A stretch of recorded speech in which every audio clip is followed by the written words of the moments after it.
While we remain standing, allow me to invite Honorable Beatrice Elachi, together with His Excellency Nathif Jama, to lead us in a word of prayer.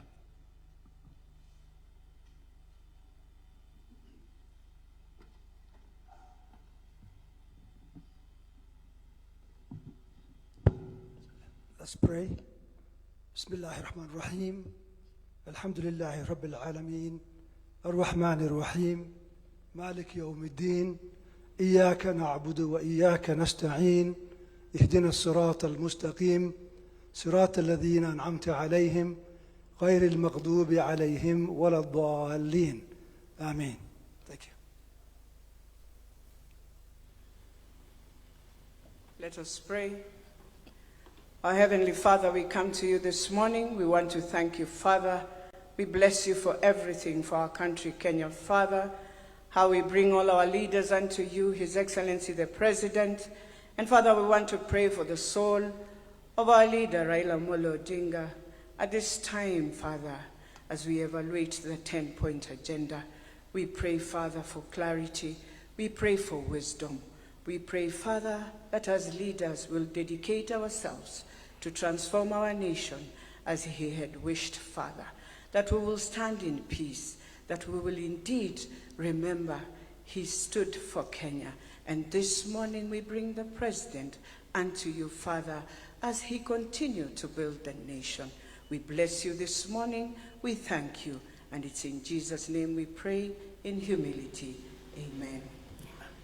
Let us kindly take our seats. Your Excellency, Dr. William Samoei Ruto, President and Commander-in-Chief of the Kenya Defense Forces and the UDA Party Leader, Professor Abraham Kithure Kindiki, Deputy President and Deputy Party Leader, UDA, Party Leader Oburu Oginga, UDA and ODM Party Chairpersons, Secretary Generals, Governors present, led by the COG Chair, all party officials present, and all members of Parliament and invited guests present. Your Excellency, sir, it is my distinct honor to start off the program to invite His Excellency, the Deputy President, who will deliver the scorecard. And I request that we give him a warm round of applause as His Excellency, the Deputy President, takes the stage. Welcome, Your Excellency.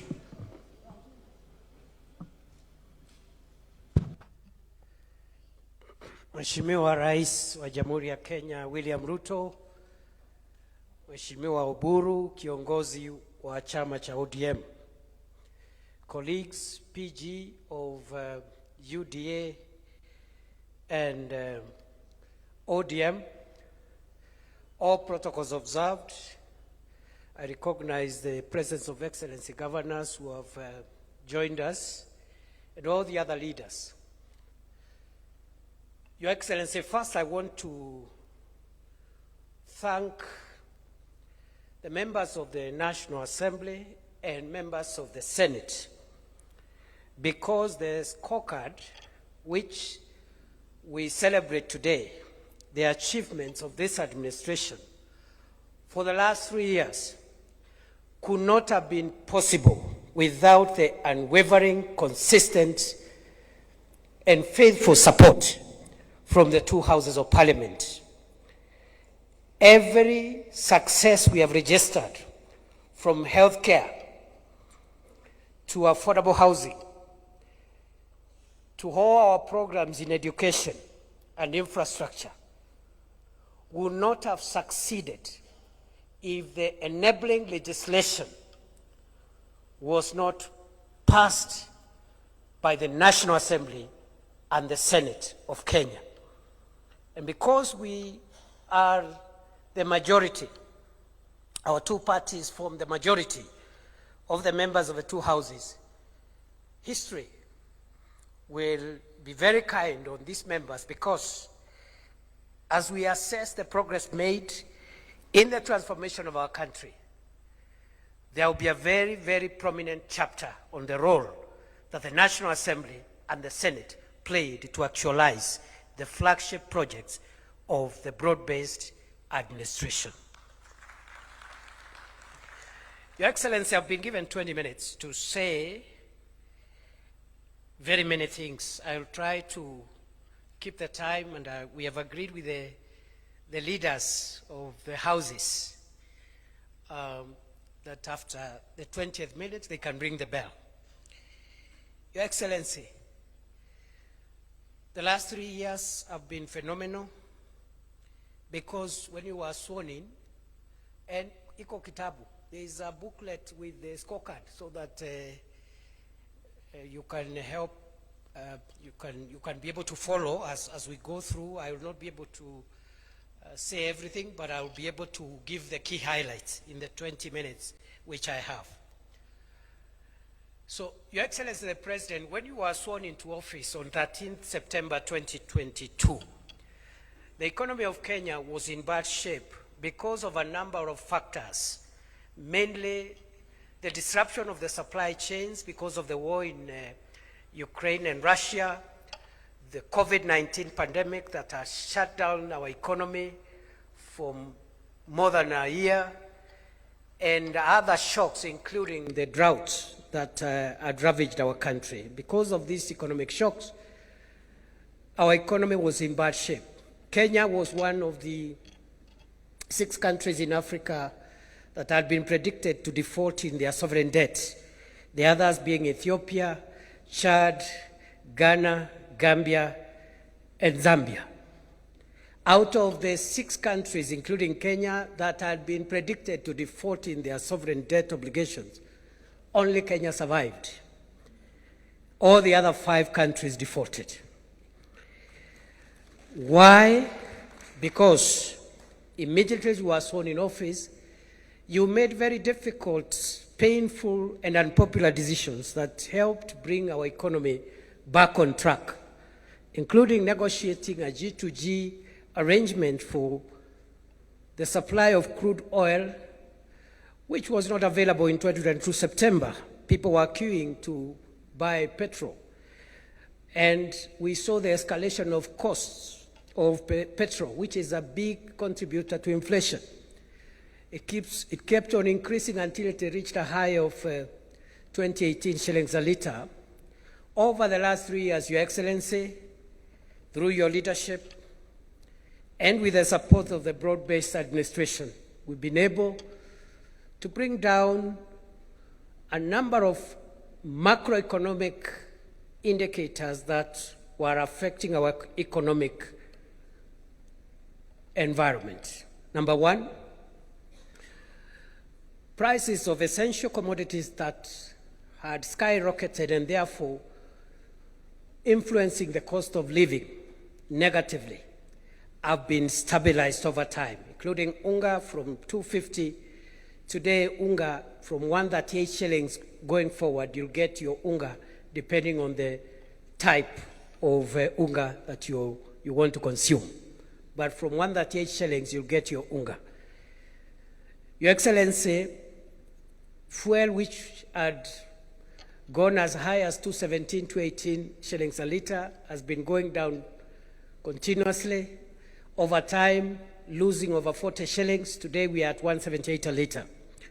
Your Excellency, inflation, which was at 9.6% at that time, is now stable for more than a year. It has been somewhere between 3.5 and 4.5%, which is within the central bank preferred midpoint. The Central Bank of Kenya preferred midpoint for inflation is 5%, plus or minus 2.5%. We are below that CBK benchmark. Last month it was 4.3%. Again, congratulations, Your Excellency, because inflation, low inflation, and keeping inflation stable and low is one of the macroeconomic foundations on which our economy is going to be built going forward. Your Excellency, the exchange rate, the shilling was losing value every day. Over the last almost 1.5 years and more, we've been able to keep a stable exchange rate at 129 shillings, down from 165, 162, 165 shillings in 2022. Your Excellency, congratulations. The Kenya shilling now has been rated as one of the most stable currencies in the world. The top 6 stable currencies in the world, the Kenya shilling is in that list. Your Excellency, over the last 3 years, again, due to difficult and popular but important decisions, we have now grown our cash reserve ratio. Our foreign exchange reserves have increased. In 2022, when you were being sworn in, people were booking dollars. Business people wanted to do export-import trade. They needed to pay for goods from overseas. They had to book dollars for dollars, and you could not get, if you ask for 10,000, they tell you we'll only get you 3,000 today. Next week we'll get you another 2,000, because we didn't have enough foreign exchange reserves.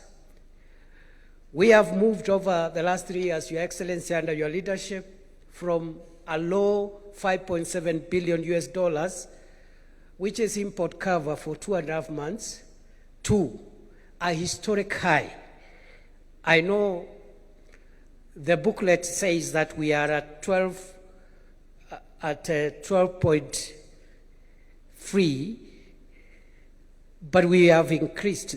The data from Central Bank on Thursday, we have hit a historic high, 14.6 billion US dollars, equivalent to 1.9 trillion Kenya shillings in foreign exchange reserve, import cover of 6.2 towards 7 months of import cover. Kimani Ishungwa is an accountant. He's telling me it's not 6.2, it's 7 months import cover. Meaning even if the economy of Kenya was shut down for 7 months, we will still conduct our affairs without disrupting international trade, our export and import trade. This is historic. We've never been there before. Your Excellency, sir, on the economy, the other indicators are also looking good. I've talked about the strength of the currency. I've talked about low inflation. I've talked about the cash reserve ratio. I also want to talk about national savings. For 62 years, we had only saved 320 billion through NSSF. Okay? I know in the booklet, national savings comes as the last point, but I decided to bring it forward because it's part of the economic fundamentals that influence our macroeconomic stability. For 60 years, we only had savings through NSSF of 320 billion. In the last 3 years, in fact, 2 years, because we changed the law, again, courtesy of Parliament, we started implementing the law that Parliament passed 2 years ago. We have saved an additional 370 billion in 2 years. Today, savings stand at 690 billion Kenya shillings, projected to hit the 1 trillion shilling mark by the end of next year. Again, historic, because we have more than doubled our national savings in 2 years compared to what we had saved for 62 years. Your Excellency, all these macroeconomic indicators point to a better Kenya, a stronger economy. No wonder all the ratings of the Kenyan economy by international credit rating agencies have been positive on Kenya.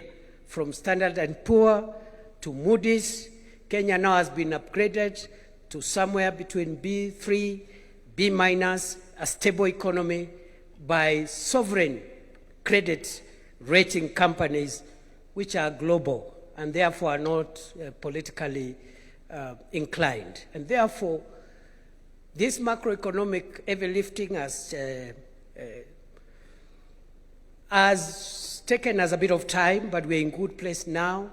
Going forward, the remaining part is easier because now we now move into the realm of microeconomics, that is putting money into the pockets of individual citizens, creating jobs and income opportunities, and also employment, jobs, household incomes, and that is where the other programs that we have rolled out are going to take us, as we are going to see. So that is how the economy has been stabilized over the last 3 years, and some of the interventions required parliamentary supports of the two houses of parliament, and we applaud Parliament in its entirety for that support. Number two, Your Excellency, is agriculture.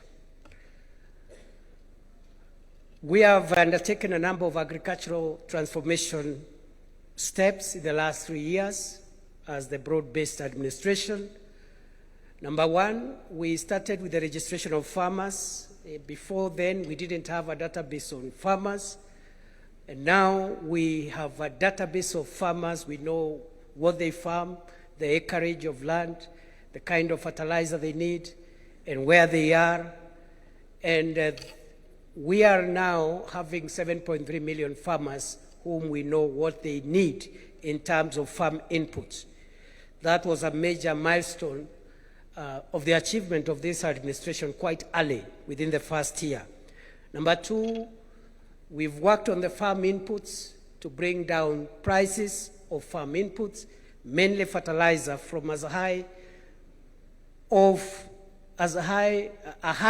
7,000 shillings per 50 kilogram bag of fertilizer to now the current 2,500 shillings per bag. We've also subsidized certified seeds to make them more affordable, and the result of these interventions have been to improve productivity in agriculture. Maize, for example, the staple crop, we have seen an increase in our maize production from 44 million bags in 2022 to 75 million bags last year, 2025.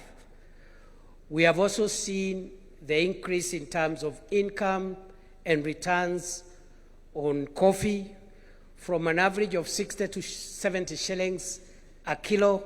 Today, a kilo of cherry, the farmers are getting somewhere between 120 and 160 shillings, more than double of what the prices were in 2022. Earnings from tea over the last years have improved from 154 billion in 2022 to last year 215 billion Kenya shillings, the highest returns from tea in the history of our country. We've also increased our production of sugar, because for a long time Kenya has been importing sugar. Your Excellency, you recall more than 20 years ago when you were Minister for Agriculture, you still used to lead Kenya's delegation to Zambia to negotiate for COMESA safeguard measures so that we can get sugar imported into Kenya. In the last 3 years, Your Excellency, through your leadership, we've been able to reduce the imports of sugar by over 70%. The production has risen from 472,000 metric tons in 2022 to 815,000 metric tons in 2025. Through your leadership and with the help of both houses of parliament, we have been able to bring in a new law in the sector to eliminate cartels and to provide for partnering with private sector to lease government-owned sugar factories, Mumias, Nzoia, Chemelil, Sony. And today, we are now not just having an additional 200,000 acres under sugarcane production, but we are also having timely payment for farmers, of course at better prices, from 3,500 shillings per ton to the current 4,500 shillings per ton. Your Excellency, because of these reforms, the cartels in the sugar industry have been dealt with, and in the next 2-3 years, Kenya will not require to import a single grain of sugar from anywhere. In fact, Kenya will start exporting sugar to the other countries in the region.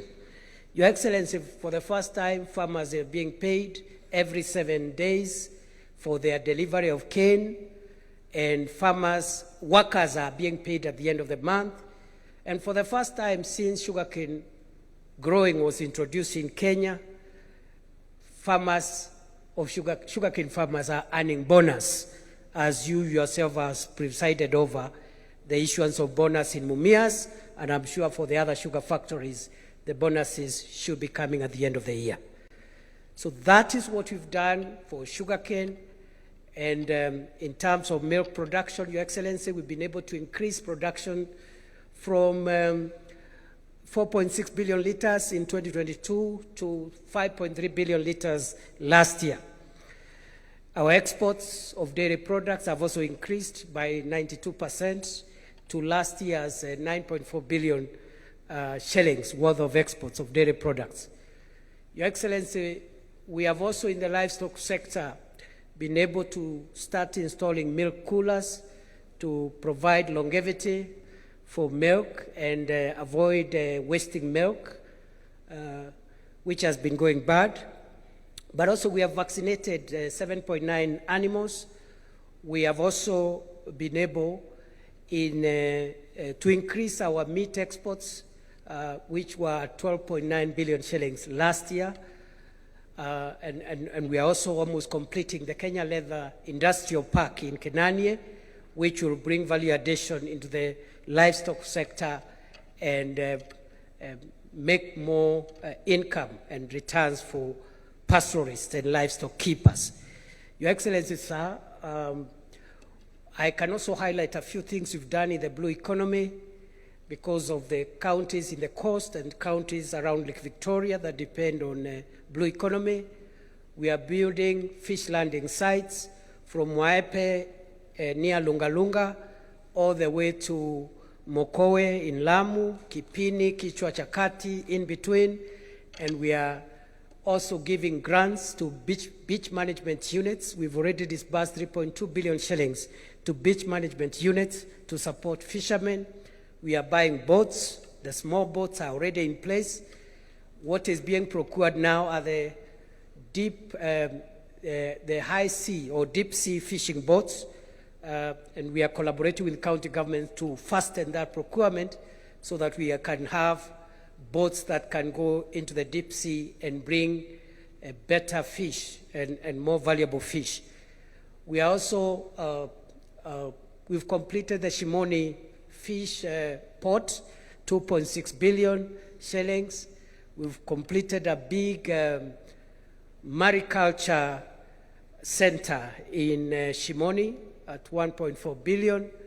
We are building Kabonyo Aquaculture Center of Excellence around Lake Victoria, 1.3 billion. We have landing sites around Lake Victoria from Migori all the way to Mukoba in Busia and all the other places in between. We have finished the Paya in Homa Bay, the fish markets in Homa Bay, the fish market in Kidongo in Mombasa. We have also done the lab, fish quality lab in Mombasa. It's almost complete. And the one in Kisumu is also 55% complete.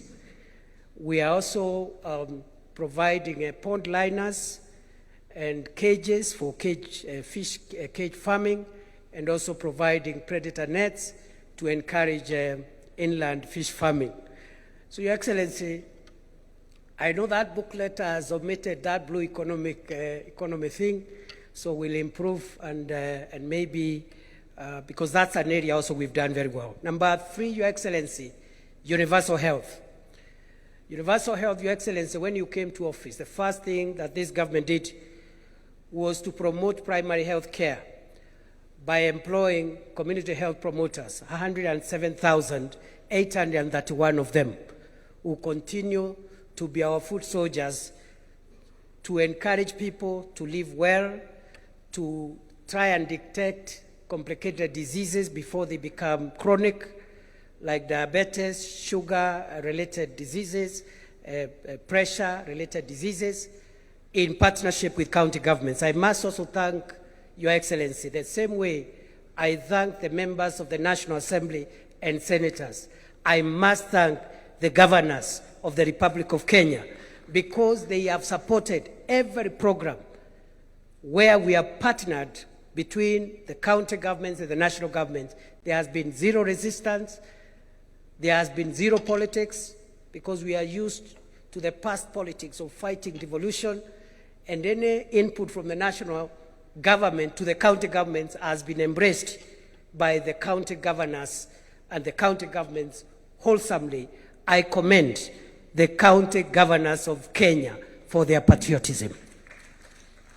Your Excellency, under universal health care, as of this morning, we have registered 29.8 million Kenyans into Taifa Care, which is historic because we are coming from 7 million shillings, 7 million Kenyans under NHIF.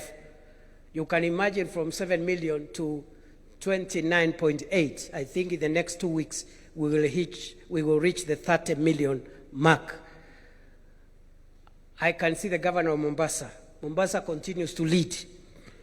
As of this morning, 932,000 residents of Mombasa out of 1,190,000, 78% are enrolled under Taifa Care. I see the other governors are trying to incite me to also mention, I will not name them, but the top 5 counties for purposes of record is Mombasa, followed by Bomet, followed by Elgeyo Marakwet, followed by Kirinyaga, and Tharaka Nithi closes the top 5. Your Excellency, it's only that we are in a formal meeting. I would have asked that question.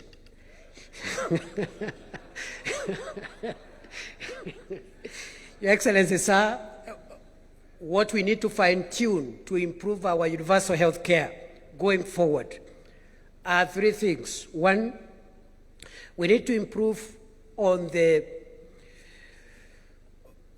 health commodity supply chain. There are still a few gaps in the health commodity supply chain system. Number 2, we need to improve on the actuarials of the universal health coverage to make sure the premiums that are paid are able to provide quality packages for all kinds of treatments across the board. And thirdly, we need to fine-tune the issue of fraud. We must fight fraud.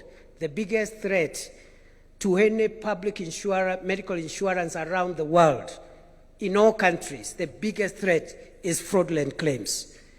We must overcome that challenge, detect fraud, deal with it when it happens, and make sure that we secure UHC into the future.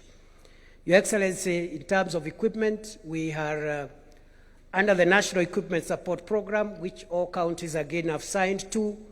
We are placing specialized equipment to replace the now decommissioned MES program with the National Equipment Support Program. So we've made a lot of strides in the health sector. In terms of education, number 4, Your Excellency, education. When you were sworn in office, there was a lot of hue and cry. Everywhere we went, citizens used to tell you and to tell the rest of us, if you get into office, abolish CBC. Today that noise has died completely. Why? Because immediately you were sworn in office, you established the Presidential Working Party on education reforms. High-level experts, stakeholders, students, lecturers, and all the people in that space contributed to the streamlining, the reforms that we have implemented that streamline the CBC program. Transition has been going on. We just transited into grade 10. I'm told we are now 99-point-something% transition into grade 10 in the 3 pathways. There is still work to do, but at least we provided clarity on the CBC program. We have employed 100,000 teachers. Our commitment in the manifesto was 116,000 teachers. We will close the gap this year, and we will celebrate that milestone as well, because we discovered during our campaigns that there was a poor student-teacher ratio. By that time, it was 1 teacher for 45 pupils or students. Today, we have reduced that ratio from 1 to 45 to 1 to 29, one of the best in the world. Even the developed countries It is somewhere between 1 to 25 and 1 to 30. So we are doing well. The textbook ratio in our country is among the best in the world, 1 to 1. The textbook student ratio of Kenya is among the best in the world, 1 textbook for 1 pupil or student. Your Excellency, we have built 23,000 classrooms.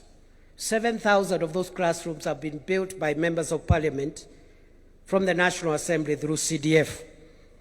And 15,000 classrooms have been built through the national government. Your Excellency, we have also been able to employ 3,300 tutors for our TVETs, and we have also achieved a number of things. Number one, we have increased the budget in education from where it was in 2022, when you took over. The education budget was 500 billion. Last year, it was 702 billion. This year, it will be 738 billion.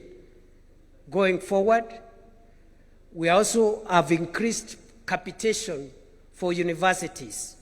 Funding for our universities has moved from 45 billion in 2022 to 82 billion last year. Funding for the Higher Education Loans Board to provide loans has increased from 17 billion in 2022 to 41 billion last year. In terms of tertiary education, Your Excellency, what have we done? Number one, we have increased enrollment, because when you came to office, there were more students in universities than in tertiary institutions, which is it's not the way it should be. There should be more students at the lower levels, including tertiary institutions, and less in the university. We are trying to correct that anomaly. Person, you don't have certification in technical related subjects. That's what we have done on education. That's number 4. I'm not doing so well. Number 5, Your Excellency, is infrastructure. And infrastructure, I'll speak about 4 things. One is the roads program that I had stalled. In 2022, many roads had stalled because of lack of money. Those roads stalled in 2019, 2020, 2021. There was no money.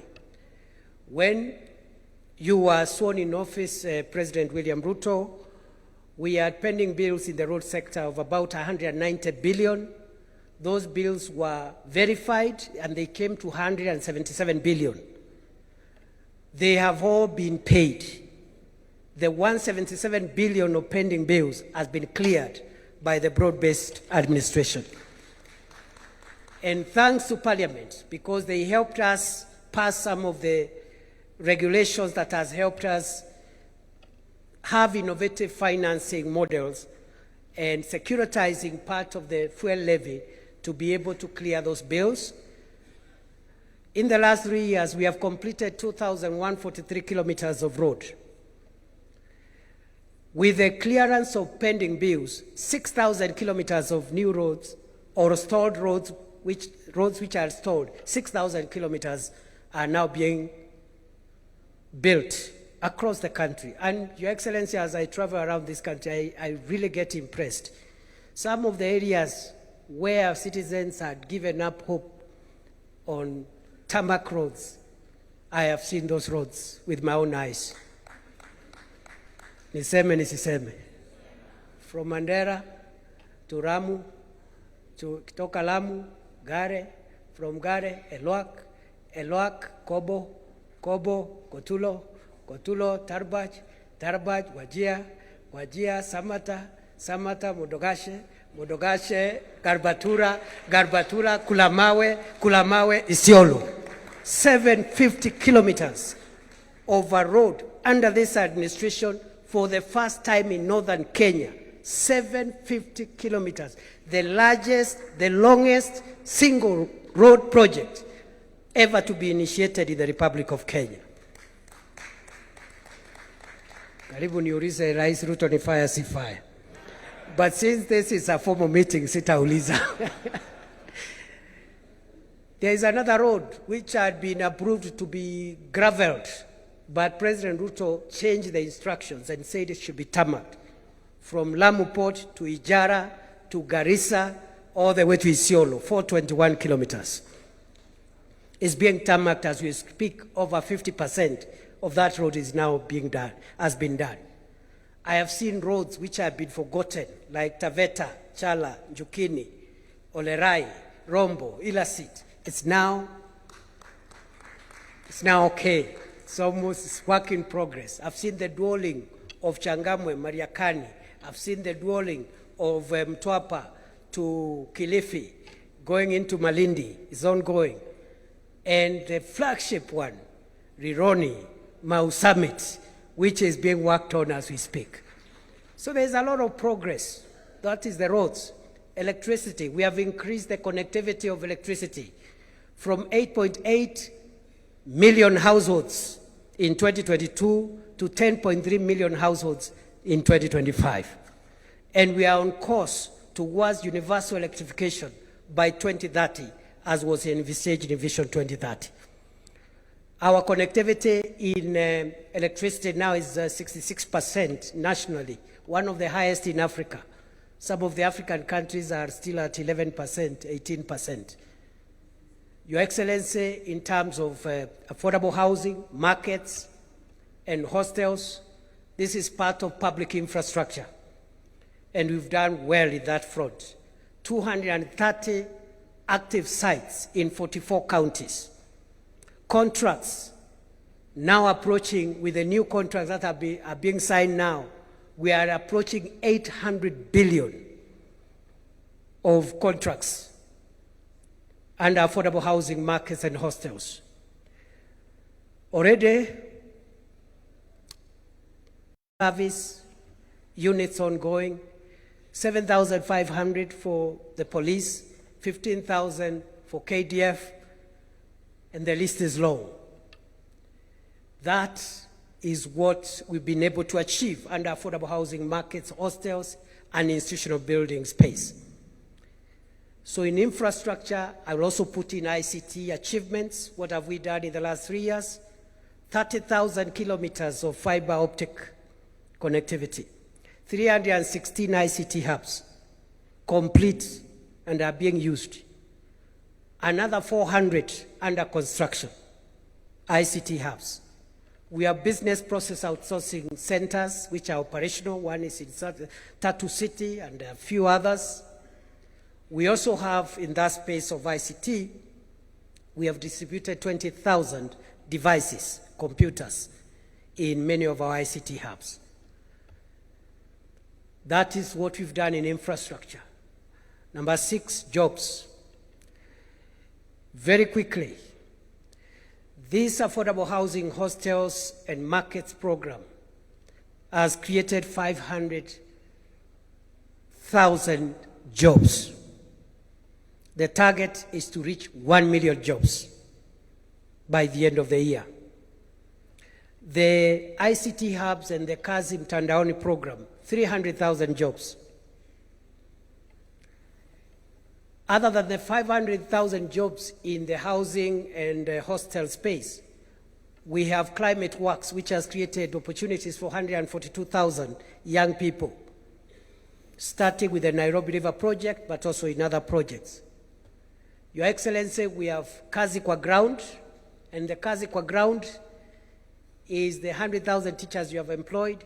It is the 500,000 teachers under affordable housing and hostels. It is the 142,000 climate works. It is in 10,000 security officers recruited in the last 3 years, the police, the military, and it is also in the many other recruitments we are doing in the public sector and the many opportunities created in the private sector because the economy is recovering. Kazi Kwa Ground. Under the Kazi Mtandaoni, I have said 300,000 people, young people are working. Under Kazi Maju, 538,000 young people working abroad under Kazi Maju. And they have not gone there by chance or by trial and error. It's because of deliberate government interventions. Which ones? eradicating recruitment cartels and fake agencies, signing bilateral labor agreements to protect our workers abroad, providing a green channel for passports of young people who have a contract so that in 2 days they get a passport, providing a grant to assist them buy a ticket and acquire a passport through the Youth Enterprise Fund. These interventions is what has promoted the Kazi Maju program. We have now 538,000 young people. We want to target 1 million young people by the end of the year under Kazi Maju. Enterprise support for young people. The Nyota program, Your Excellency, which you have been presiding over, the first component of Nyota, which is business support, has reached 123,000 young people. All the components of Nyota will reach 820,000 young people.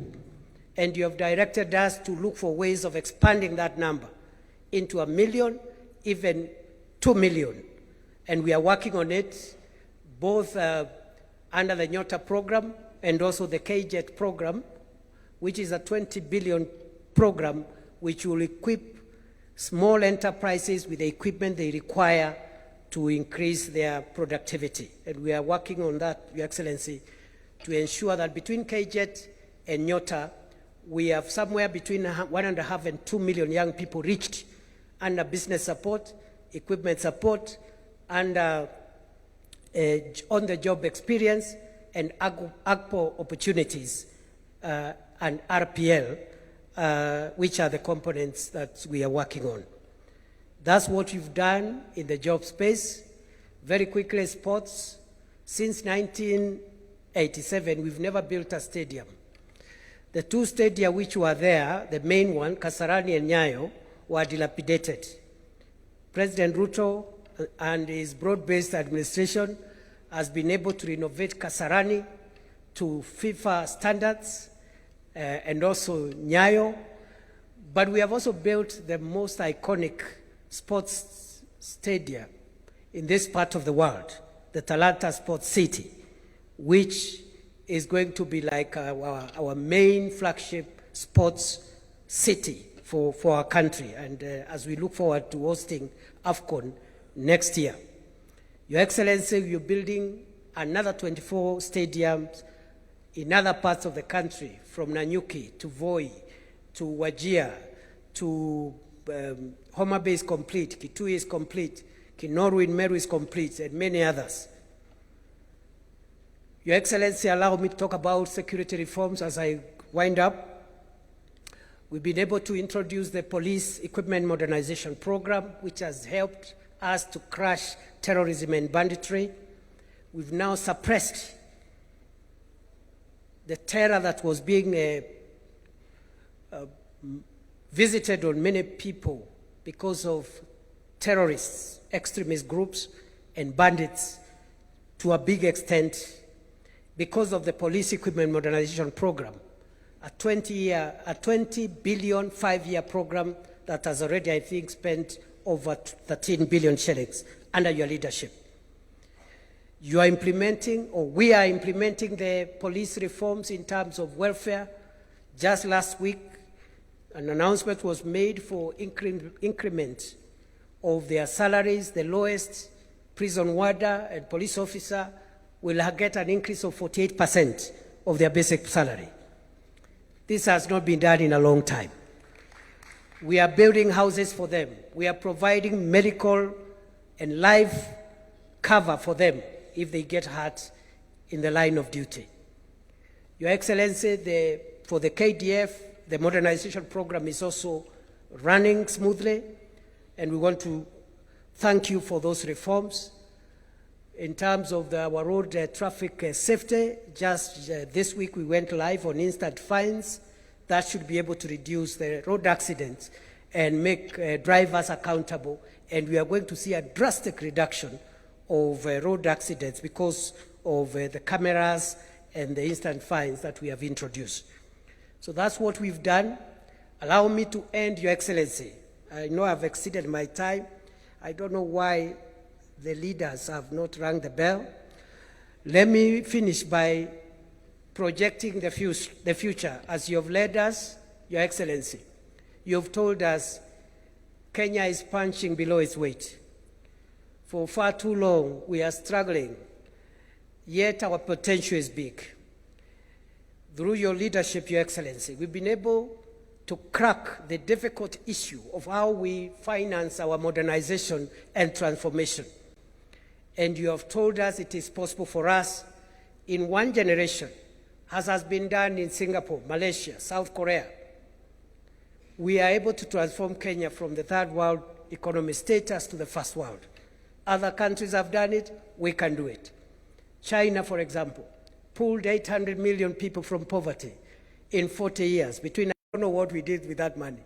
We've showed Kenya before, we don't know what we did with that money.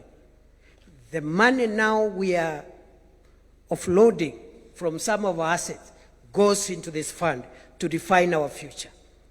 More roads, 28,000 kilometers of new roads, 2,500 kilometers of dual carriageway. Your Excellency, with your permission, allow me to now call on Agnes Zani, the Chairperson Committee, to oversee the implementation of the 10-point agenda and the NADCO report. Let's give her a warm welcome as she gets on stage. Thank you very much. Your Excellency, the President of the Republic of Kenya, Dr. William Samoei Ruto, and the Principal of UDA, Honorable Oburu Oginga, the Principal of ODM, Deputy President, Your Excellency, present, Cabinet Secretaries present, Excellency Governors present, Members of Parliament, Joint Committee. We stand at a very important time in the transformation of Kenya.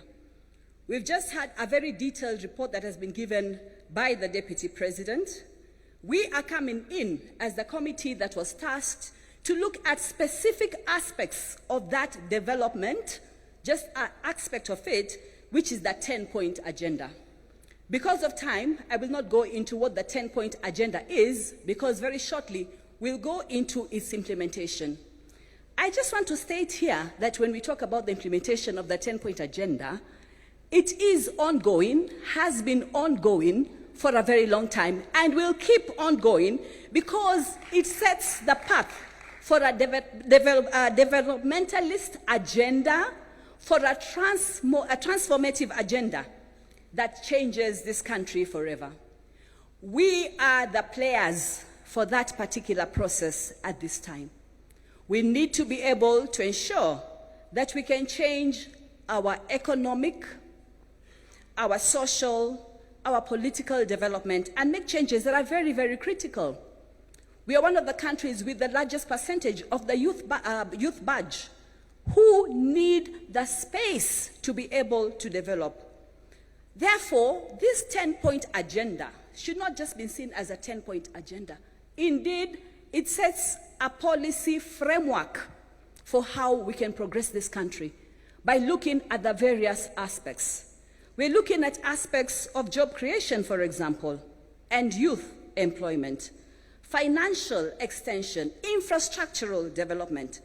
And it's very, very important, as the Deputy President has said, that we've been able to put into place the National Infrastructural Fund, which will help us put our funds together, maintain and pool our sovereign wealth funds, use public-private partnerships to make these changes. Why am I mentioning this? Because this is a significant change. Once we have infrastructural change across the board, all these other deliverables will fit into place. Other countries have done it. Why can't we?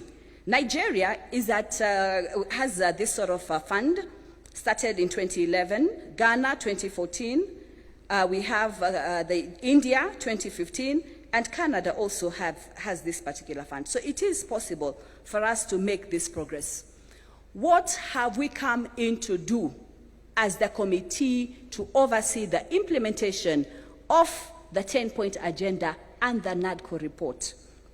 The NADCO report 2013, of course, 2023, of course, gave a raft of measures of the President. We have the various To the two political parties, ODM and ODM principal, we have Dr. Oburu. So there is perpetuity and continuity in this very, very critical process.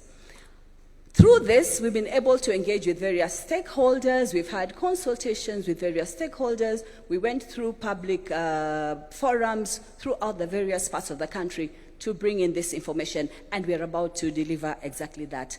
Kindly allow me to acknowledge, with a lot of humility, the members of this committee. Could you please be upstanding so that you can be recognized? Members of the COINTEN, we call ourselves COINTEN, it's just an acronym of the committee overseeing the implementation of the NADCO report and the 10-point agenda. We have as just joint secretaries, Mr. Bore and Mr. Ongwen. Mr. Bore, Executive Director of UDA, Mr. Ongwen, Executive Director of ODM. On the far end, the trajectory of taking us into being completely developed country, following on various stages that we have passed through and what we need to be able to get to. So we then say, as a committee, this is a task that keeps going on. It is a task that is very, very critical. Transform Kenya once and for all. Thank you very much. Various key issues that are marked as achievements have been enumerated by His Excellency the Deputy President, and I will not go much into that. And given that all of us here have got copies of this 10-point agenda, I'll only make brief highlights under each section. The building of a nation is a project that never comes to an end, and that is why His Excellency President William Ruto has committed to put in place critical measures to ensure that Kenya moves forward, and as he has spoken numerous times, to move Kenya into a first world country.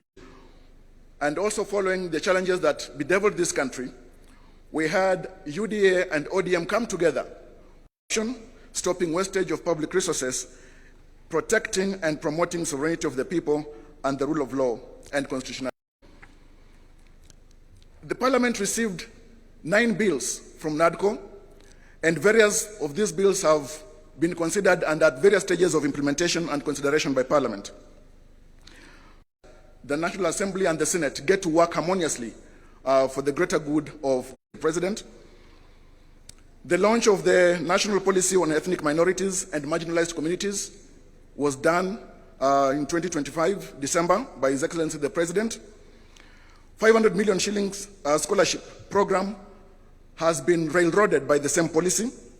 The same policy creates the Directorate for Minorities and Marginalized Communities under the Executive Office of the President. On economic inclusion, ladies and gentlemen, measures to reduce the cost of living, we have seen the fertilizer subsidy program, which has lowered the cost of fertilizer from 7,000 shillings to 2,500 shillings per bag, which has enabled many farmers to access this. There's 14% reduction in fuel prices and exchange rate gains, which has lowered production, and many Kenyans are now able to travel to work, production by various industries. The costs have gone down, a key success by the broad-based government. Ladies and gentlemen, there is presently the timely payment of social protection stipends by the government alongside salaries. This is done in a very timely way compared to how it used to be in the past, where there were serious delays. And then it has also been streamlined such that it has weeded out fraud. And in the past, many people who were able used also to fraudulently access the social protection funds. This has been weeded out. The Equalization Fund allocation to support development and service delivery in the marginalized areas has been increased from 5 billion shillings to 9.6 billion shillings, a key achievement under the broad-based government.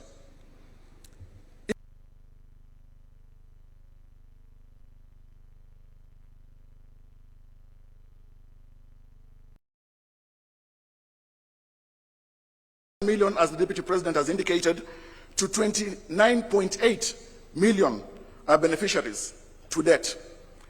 And this is a key achievement that is on record under the broad-based government. We have got the CHPs, 107,000 of them, 831 have been employed, and people now across all the villages and hamlets in Kenya access primary health care. Share premiums for 1.5 indigents are being paid by the government. When it comes to education as an inclusion aspect, 100,000 teachers have been recruited since 2022. And as the Deputy President indicated, this has largely increased the teacher-student ratio. 23,000 classrooms and 1,000 laboratories are under construction, a major achievement that is ongoing. The committee has also noted that university allocation has increased from 45 billion to 82 billion shillings. The HELP scholarship funding has increased also to 41 billion shillings. These are self-evident achievements under the broad-based government in the period under consideration.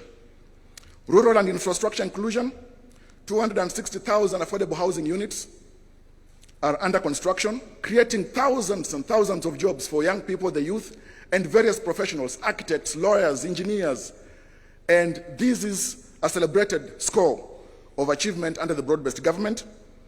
450 markets are being constructed nationwide across all the 47 counties, and 6,000 kilometers of roads under construction.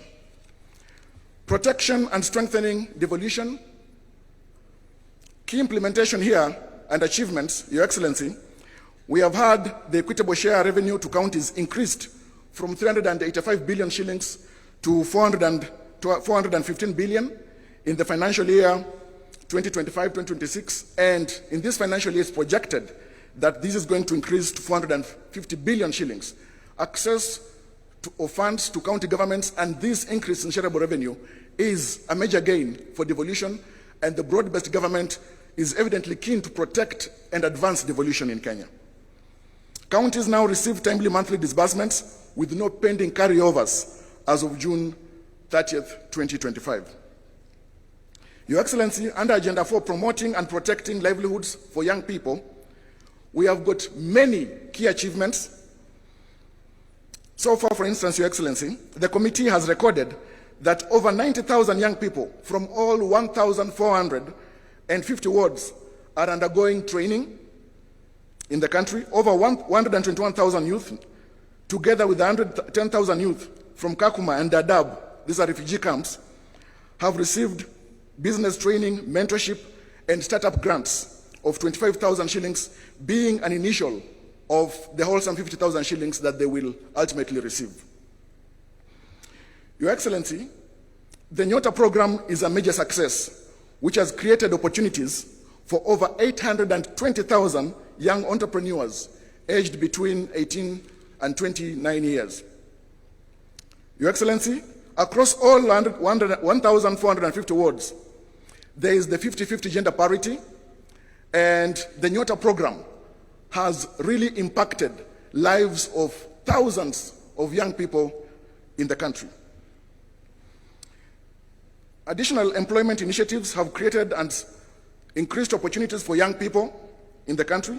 640,000 jobs have been created through affordable housing program, with 7,000 professionals who have been onboarded. Your Excellency, the construction of stadia has also increased the creation of jobs for youth and professionals across the country. 20,000 jobs have been created through the Climate Works program.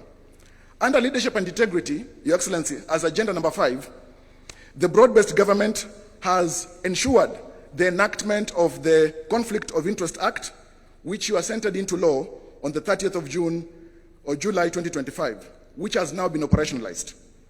This act strengthens the government's commitment in combating graft and regulating and reducing conflict of interest within the public sector.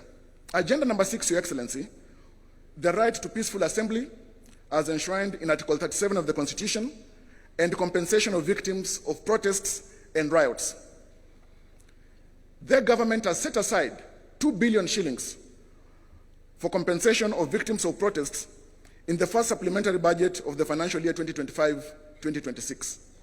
This will go to the compensation of victims of protests and human rights violations.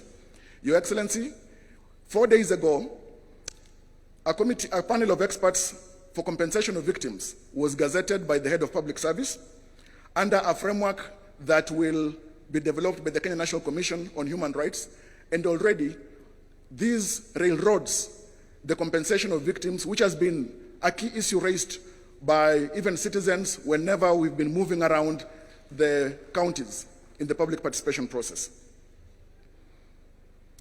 From 2023 to 2025, IPOA has handled 820 cases of alleged police misconduct during public order management, securing convictions for 35 cases involving 49 officers, and recommending disciplinary action against 30 officers.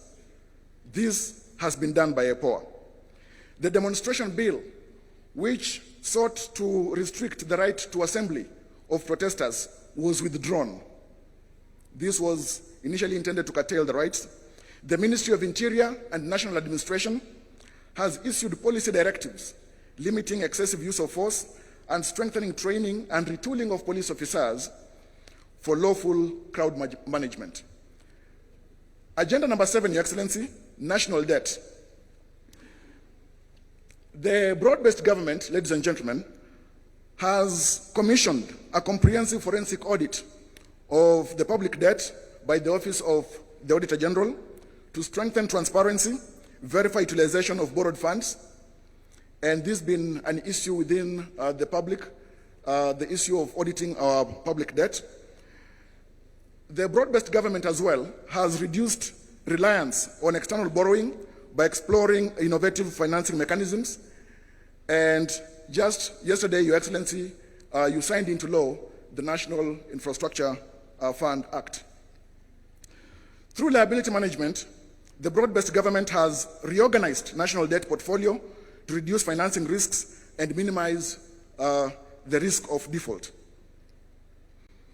There is greater emphasis placed on mobilizing domestic revenue, and this is ongoing under the broad-based government.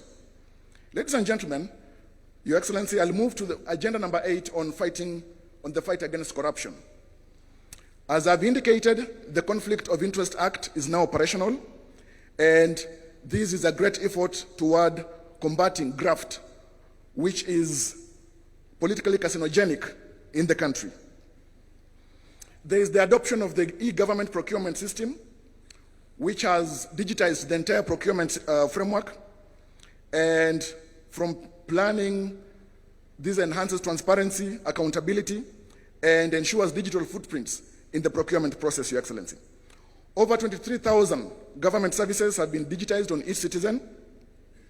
This has eliminated cash payments across government and middlemen, reducing corruption risks and increasing revenue collection by the government up to date. Your Excellency, the Money Laundering and Combating of Terrorism Financing Laws Amendment Act was assented into law on 17th of June 2025, a great effort as well in strengthening the legal framework, combating illicit flow of funds in Kenya, and has supported the exit of Kenya from the grey list of the Financial Action Task Force. Your Excellency, the implementation of the zero-based budgeting has enhanced fiscal discipline and accountability by requiring justification of all public expenditures. The single treasury account system has consolidated government cash collection and management, improved transparency and transaction costs, and minimized idle funds in commercial banks. Your Excellency, as I move towards the end, agenda number 9, stopping of wastage of public resources and promoting of government efficiency. Austerity measures have been put in place, including the removal of budgets, initially in the office of the First Lady, the spouse of the Deputy President, and the spouse of the Prime Cabinet Secretary. A 12-month freeze has been put in place for purchase of government vehicles, except security sector vehicles. There is the zero-based budgeting in the financial year 2025-2026, requiring all public expenditure to be justified, as I've indicated. And then presently, the passports processing, the national ID cards processing, all of them have been reduced from 1 month to 1 week, improving access to these services by the citizens of Kenya, and reducing corruption. Agenda number 10, Your Excellency, protecting and promoting sovereignty of the people, the rule of law, and constitutionalism. The broad-based government, under your leadership, Your Excellency, has facilitated the judiciary to ensure there is the recruitment of judicial officers. We recently saw the recruitment of 11 Court of Appeal judges, High Court judges. The recruitment process has been ongoing, as well as the magistrates, to improve case handling, reduce backlog of cases, and access to justice by Kenyans.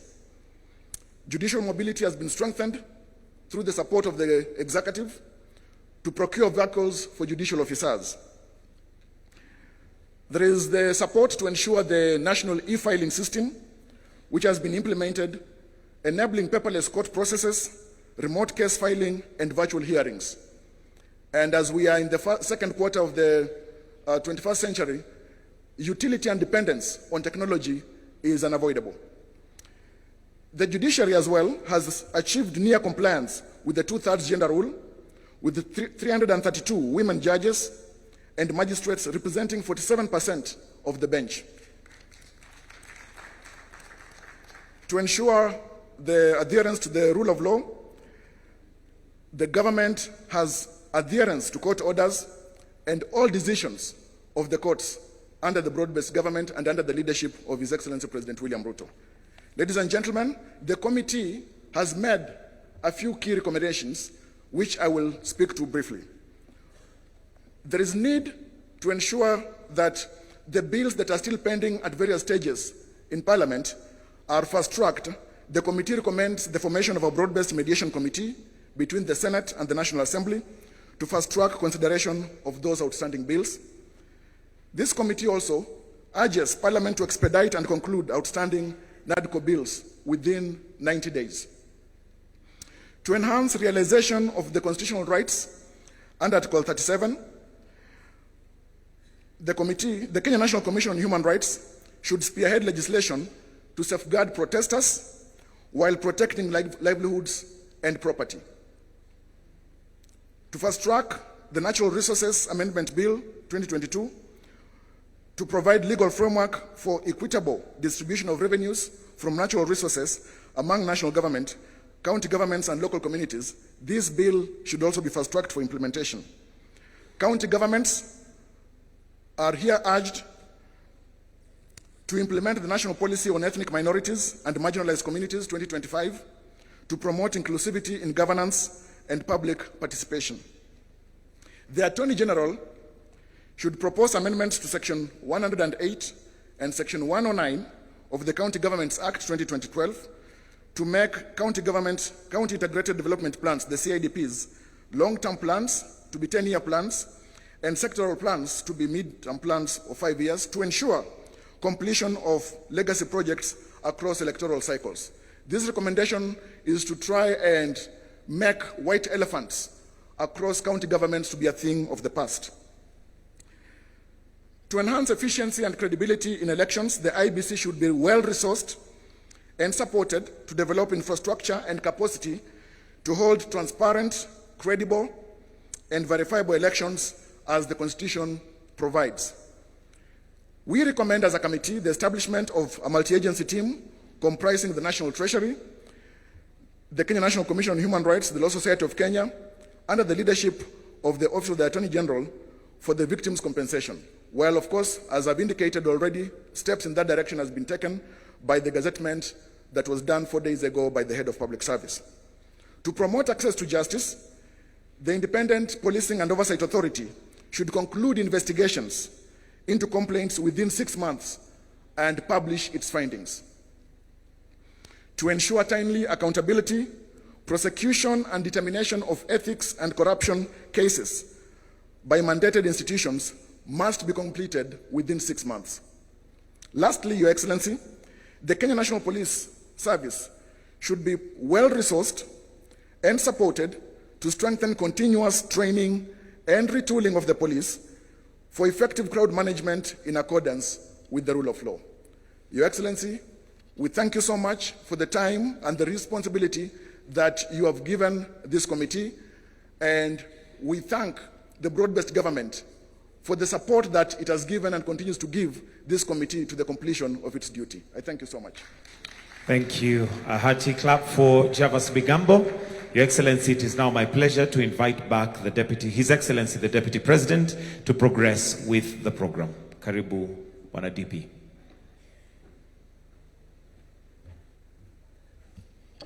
Thank you very much,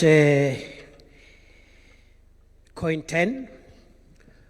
Your Excellency, in the interest of time, we will run the rest of the program very fast because today is a parliamentary day.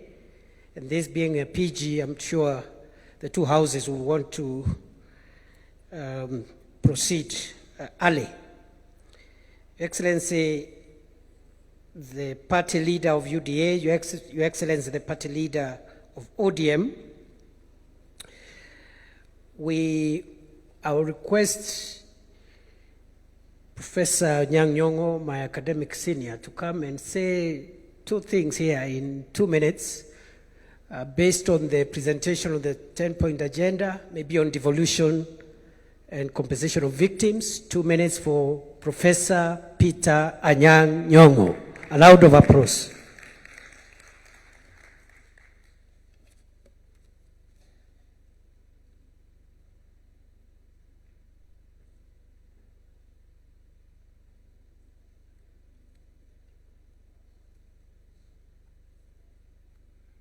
Your Excellency, the President and the Vice President, thank you so much for convening this meeting. It's extremely important and informative. I will only say two things that are effectively dealt with in this report. That is devolution and compensation of victims. As you know, that some of us have been very concerned about the issue of victims, and I'm glad that today they've gone on record that the victims will be compensated. Secondly, devolution. You know, there was that famous story that a child always asks for more, and it's never enough. The Constitution of Kenya says that there are two levels of government, devolution and national, separate but interdependent.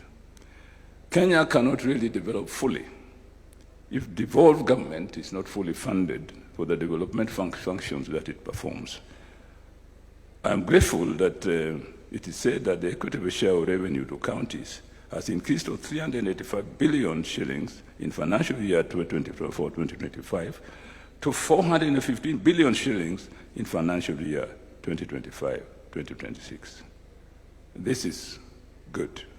And it is projected to rise to 450 billion shillings in 2026 and 2027. We are happy about that. But you know, as I said, we will never stop asking for more. Thank you.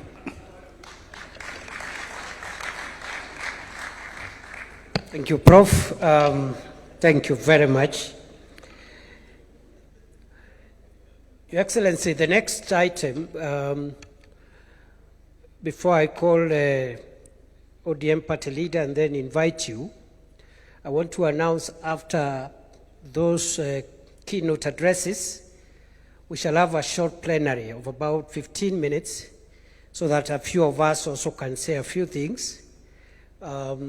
Starting with the chair, COG, I see a good turn-up of governors here.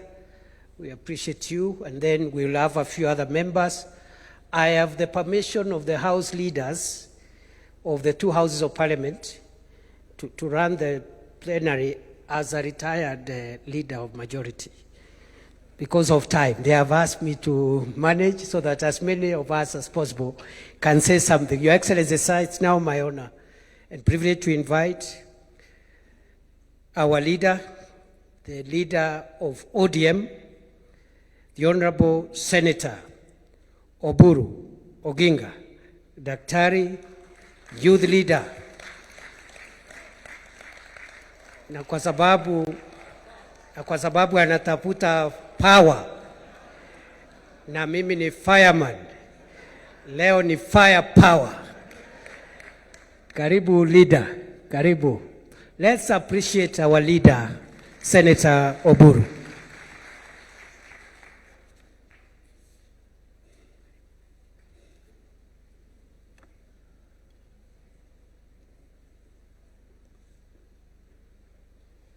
Your Excellency, the President of the Republic of Kenya and Commander of the Armed Forces, Dr. William Samoei Ruto, the Deputy President, and all protocols observed, fellow members of Parliament, I would like not to make, I have a written speech here, but I don't want to read it all.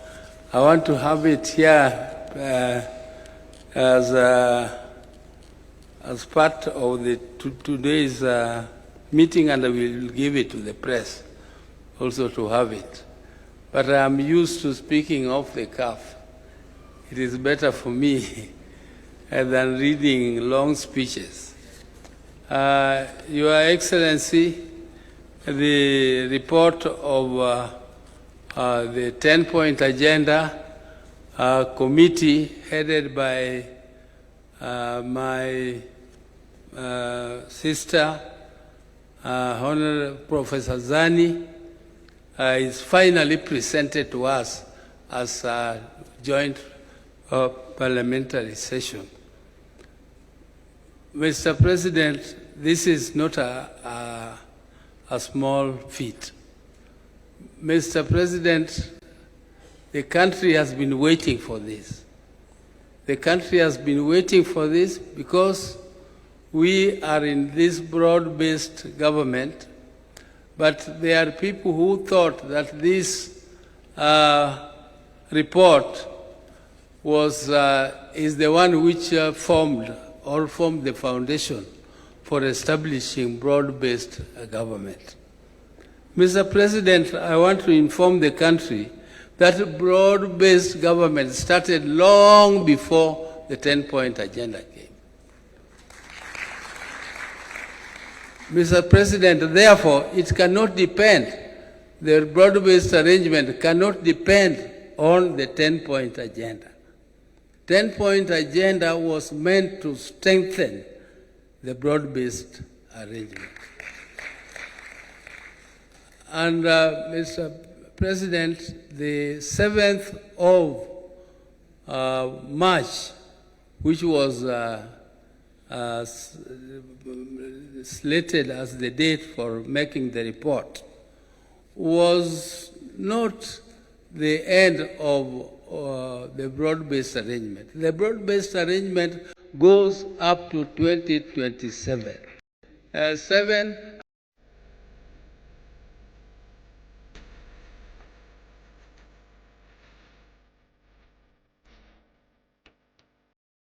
society. And by abiding by that, what we are saying is that those who violate the law, those who violate the Constitution should be punished. They should be punished. But we really don't want to trap our people that you employ them in police and then tomorrow you have not trained them well and you jail them. That is not the intention of the Constitution. We want our police to be professional, but for now we are going to compensate those who lost their lives. Compensation of life is not something which you can do. You cannot replace a life. You cannot compensate it. There's no cost to it. It is just to give some, to give some pole to the people who lost their loved ones. And it is pole for those who were injured in those demonstrations. It is not to compensate. It is, even though we call it compensation, but you cannot compensate life. So those who thought that, who were saying that there is nothing absolutely which has been done on the 10-point agenda, shame on them. Shame on them, because you can see there is a lot which has been done, and there is a lot which is still remaining to be done. I am very, very impressed, particularly by the agenda of infrastructure. The infrastructure is the game changer, and that is game changer for the whole world. If you go to these countries, we are saying we want to go to Canaan through Singapore. That Singapore used exactly the same methods we are using, including the infrastructure fund, including this infrastructure fund which the president signed into law yesterday. And it is infrastructure, infrastructure, infrastructure. That's what we said as a party, as ODM. If we continue to implement these infrastructural projects, the major ones like the SGR through Kericho to Kisii, Kisumu, and up to Malaba and Busia, is a big game changer. This big road, which is connecting us with Uganda from Rironi, is a big game changer. And I was so impressed by the report about Northeastern. Northeastern Kenya is regarded to be an arid and semi-arid land. But there is a lot of wealth there. The country concentrated on what was called the high potential areas. But they left the north, which has all the minerals. It has all the animals. We need to take big abattoirs there and take meat to Saudi. A small country like Botswana has become very rich just because of exporting meat. Why? And we have ignored that area. Instead of opening it up, it is left as a security area. I mean, why should it be a security risk? If you have infrastructure, police will have all the ways of moving freely through that area, and we tap all the resources, including the mineral resources. There is a lot of water there which is going to wastage. You leave water to go into the ocean, and then you don't tap it, and after a short while, your animals die, and including people dying because of lack of water. And yet there is a lot of water. The dams, you heard this report of how many dams, the many dams which are to be built. There is one which is going particularly to our area there. It's called Soin Dam. Once the Soin Dam is done, it is going to produce electricity. It is going to be used for irrigation. It is going to be used for controlling floods, which occur every year, and we regard it as emergency. It is emergency. How can something which occurs every year be regarded as an emergency? How is it an emergency? And you know it will come.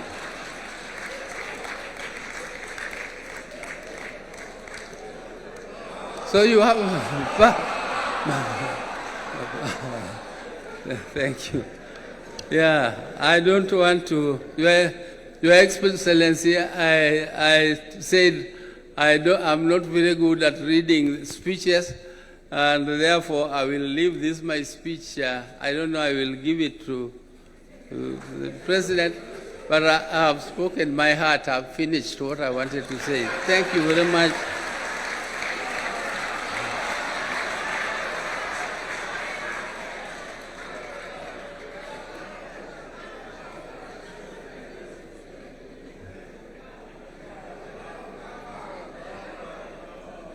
The power, see power.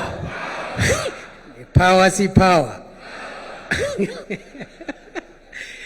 Let me now invite, as Mzee sits down, allow me to announce the following.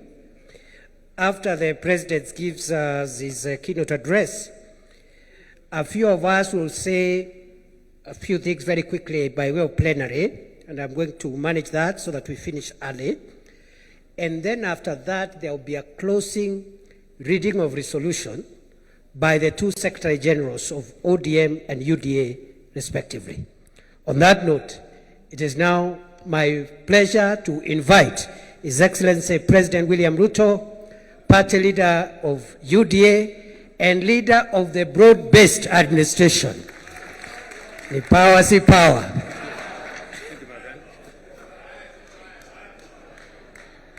Aya, asanteni sana, tafadhali tuketi. Thank you very much.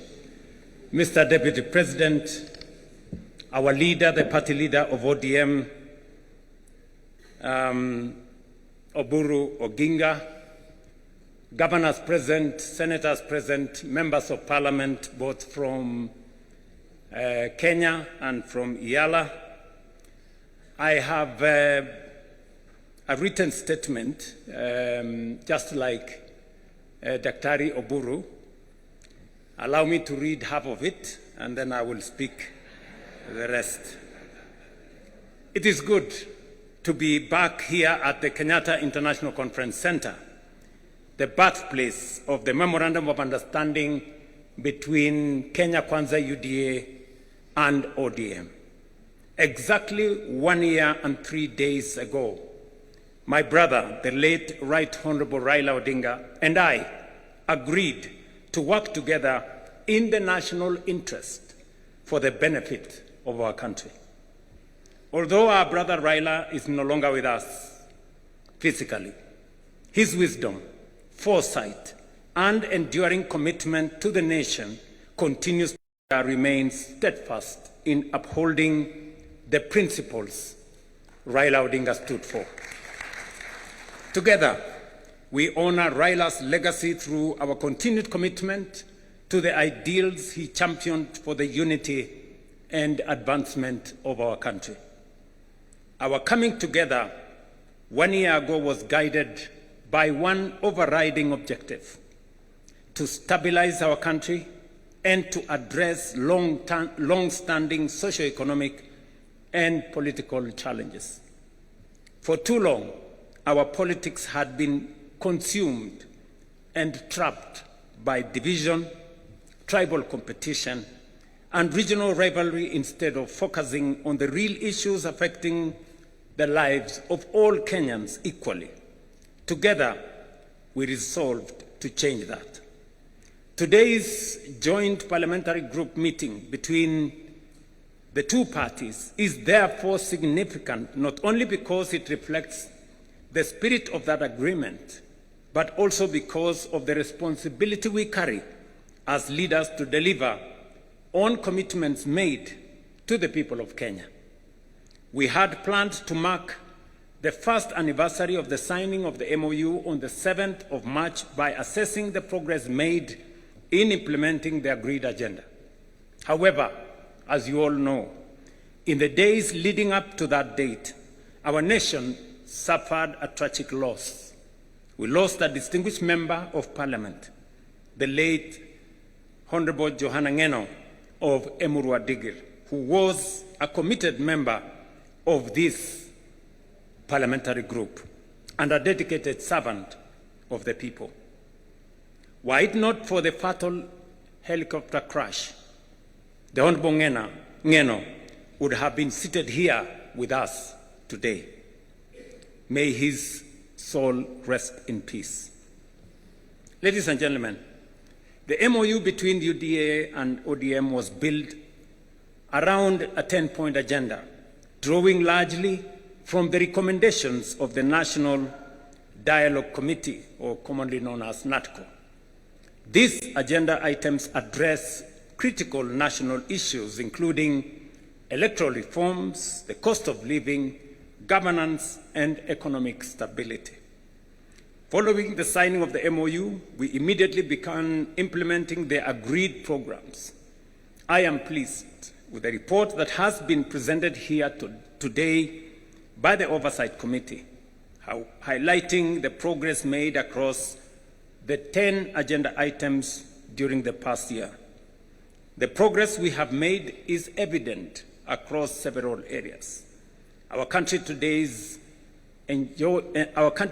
enjoys greater stability, and the partnership has created an environment in which government programs can proceed without unnecessary political disruption.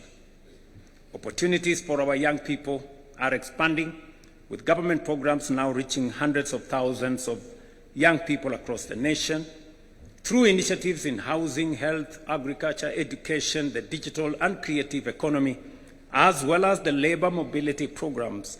We are deliberately expanding new avenues for employment. Allow me, ladies and gentlemen, to paraphrase, because I have been particularly meticulous in trying to find out where we are in the process of implementing the 10-point agenda. And just for the record, the 10-point agenda was not imposed on us. The 10-point agenda was our commitment, voluntary commitment between our parties in respect to the people of Kenya.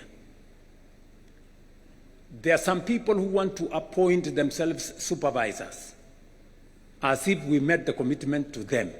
We did not make the commitment to them. We met the commitment to the people of Kenya. And our responsibility and reporting is to the people of Kenya. And let me say the following. We did this, and we set the standard very high ourselves, because we believe that is what we should do for the people of Kenya.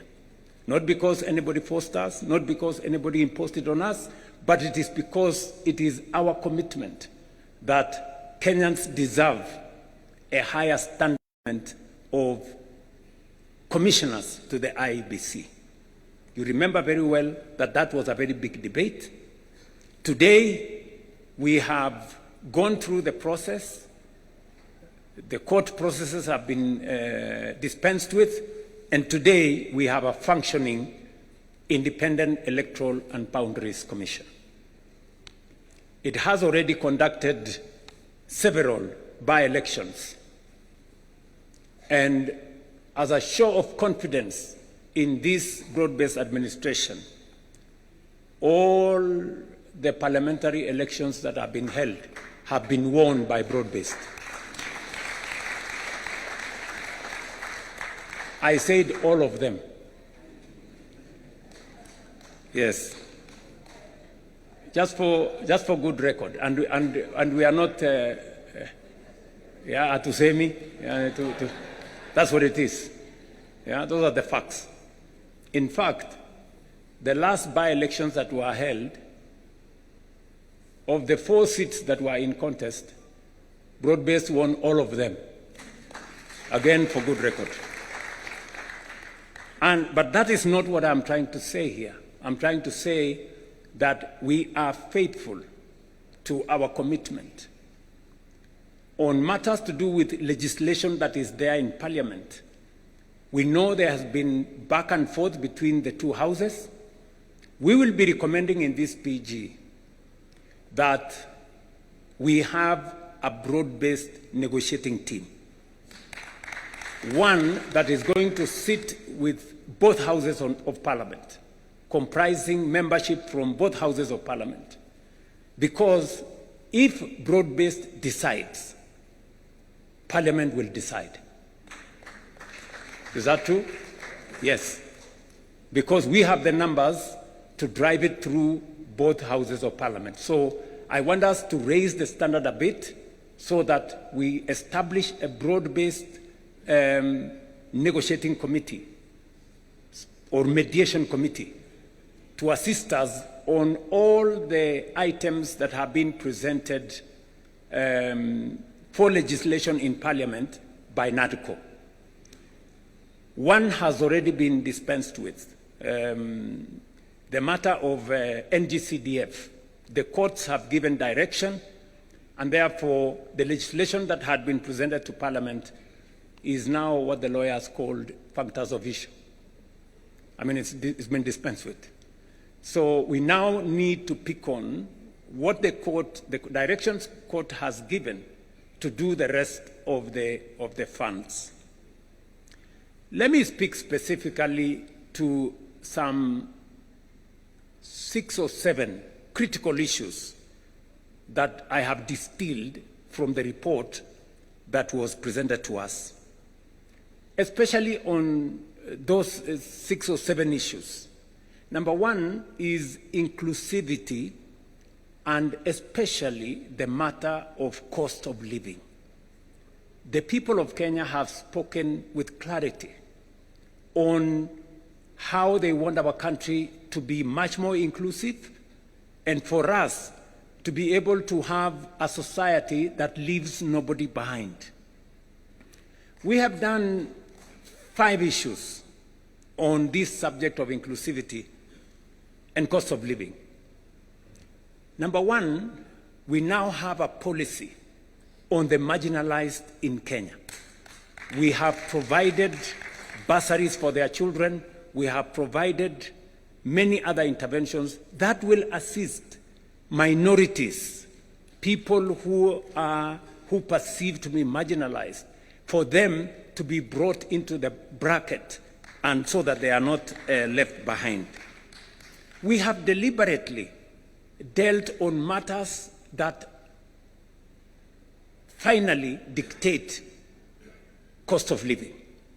And there are 4 matters that dictate cost of living: cost of food, cost of fuel, because it influences our transport, the cost Kenyans pay for healthcare, and the cost Kenyans pay for their children to go to school. We have addressed all the 5 issues. Number one, on food inflation, on matters to do with food, we have transformed our agricultural sector. We can confidently stand here and say we did, over the last year or 2 years, we have produced more maize, we have produced more tea, more coffee, more sugarcane, and the whole productivity space has risen. It is the reason why today the prices of unga are different from where they were in 2022. We have made a commitment to that. Number two, we have managed our economy well. That is why fuel inflation has come down. Cost of fuel was 218 at some point per liter. It has come down by almost 30%. And it is because we have taken deliberate steps to stabilize our currency and to make sure that we don't pay more for fuel because our currency is not behaving. We have done the third thing on matters to do with school fees. You all remember we have undertaken education reform. We've raised the budget for education from 500 billion. This financial year, it was 702 billion. The budget that we're going to read in July is 765 billion. Why are we raising resources on matters education? Because we are putting more money in making sure that every child goes to school. We have not only hired more teachers, because if government does not pay for those teachers, boards of governors pay for them, which means parents pay for them. We've hired more teachers to lift up the burden on parents from paying board of governors teachers. Number two, we have reduced fees for our university and TVET institutions by between 10 and 40%. The committees on education are here. We have also, as of this week, reduced the fees for our TVET institutions from 105,000 per year to now a standardized 67,000 per year. You heard the Minister for Education announce that this week. It is because we want to make sure that we lift the burden of parents on matters to do with school fees. And that is the standardized fee. And then we will now go in with all the bursaries. The counties are given all the bursaries the NGCDF is giving, and we have signed agreements with counties. You remember the Comptroller of Budget did raise issues on counties supporting bursaries. The Ministry of Education has signed with all the counties. Now,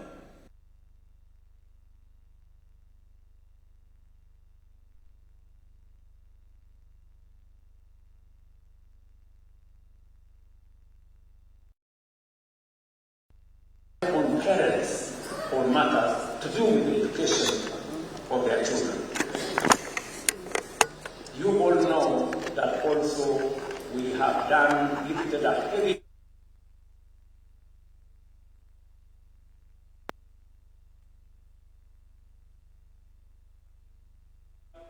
we are actually closing to 30. I think by next week or the week after, 30 million Kenyans will have health insurance. 2 billion shillings this week alone for PHC and for SHIF. This week alone. We are paying the highest amounts of money to any hospital that has ever been paid under any other administration or under any other program. That is the reality. That is a fact. So, in terms of cost of living, we are dealing with health to reduce bills paid by citizens. We are dealing with education to reduce bills paid by citizens. We are managing fuel to reduce transport costs. We are dealing with food so that we can reduce the cost of living. So I want members of this PG to walk with your heads high. This administration, the administration you have formed, is tackling cost of living head-on. And finally, we are making sure that more Kenyans have income. Today, I report to this PG, we have 1.8 million Kenyans who are not working in 2022. Today they are working. 1.8 million. 640,000 in our housing program, 540,000 in export of labor, 300,000 in our digital platform. We have close to 820,000 under our Nyota program. 120,000 of them, we have given them grants. And I have been to those meetings in person. I have met the 120,000 young people myself. Yeah? Many people were trying to give me small lectures. What is the president doing? Going to give out checks to young people. And I told them, this is how I choose to spend my time. You decide about yours. And we are discussing with our partners to look at opportunities to expand that program. We believe it is because that is where the heaviest load of our young people are. So, Matatu's hiking costs because the cost of fuel has gone up. We have dealt with more Kenyans that are working today. That is dealing with cost of living head-on. And that is what we are doing, together with you guys. Devolution is a principle we committed ourselves. In the 10-point agenda, we said we must be deliberate about devolution, because devolution is the single most important instrument. In fact, it is the heart of the new constitution, making sure that resources and the power to decide on those resources goes to the grassroots. What have we done on devolution ever since we agreed on this 10-point agenda? Number one, we committed that we are going to increase the shareable revenue. Last year, we increased 30 billion from 385 to 415 billion. This year, we are going to increase from 415 billion by another 35 billion. Have a trillion to the counties. We might be asking a few questions to our governors. Yeah? So next year, definitely, when we do the 450 shareable revenue, we will be going towards 550 billion. We'll have crossed the $500 billion line on resources going to our counties. Number two, and so that before Anyang' Nyong'o tells us we do more, yeah? and we are going to do more. In the past, money meant for devolution, some of it would be carried over to the next year because not all the monies were disbursed. I stand here today, for the last 2 years, we have not carried over a single cent. We have paid all the monies for devolution. At the end of the year, we made sure that we didn't cross over with any. That is going to be the same this year. We will not carry over any resources. We will pay money meant for devolution to devolution. The yearly commitment will be met. Number three, in order to enhance the efficiency of devolution, especially the efficiency of accountability, we made a commitment under the 10-point agenda that we are going to support the county assemblies to be autonomous and independent so that they can carry out their oversight role properly. Parliament, both houses, did agree with us. They brought the bill to me. I signed the bill, and from this June, in the next budget, county assemblies will have their own independent budgets.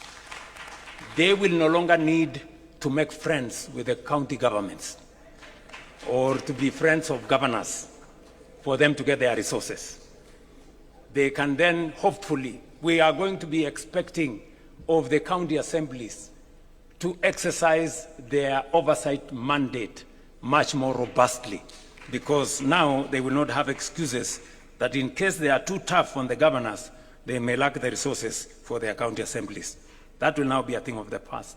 And then number four, on devolution again, we realize that just as we have the national administration, the county assemblies, members of county assemblies and governors have no pension.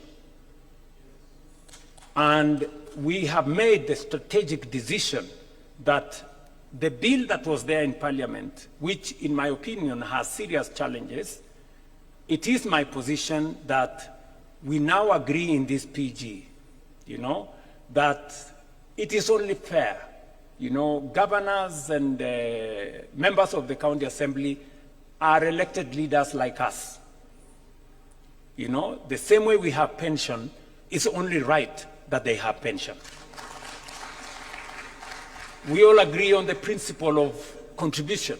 The same way we contribute pension, they too, and I don't think they have a problem contributing to the pension. So it is my request to this assembly that we change the law that currently is in Parliament so that we include governors and we make sure that that pensions bill is contributory. Yesterday, I did sign into law the pension benefits for judges. I don't think we should leave our governors and county assembly members behind.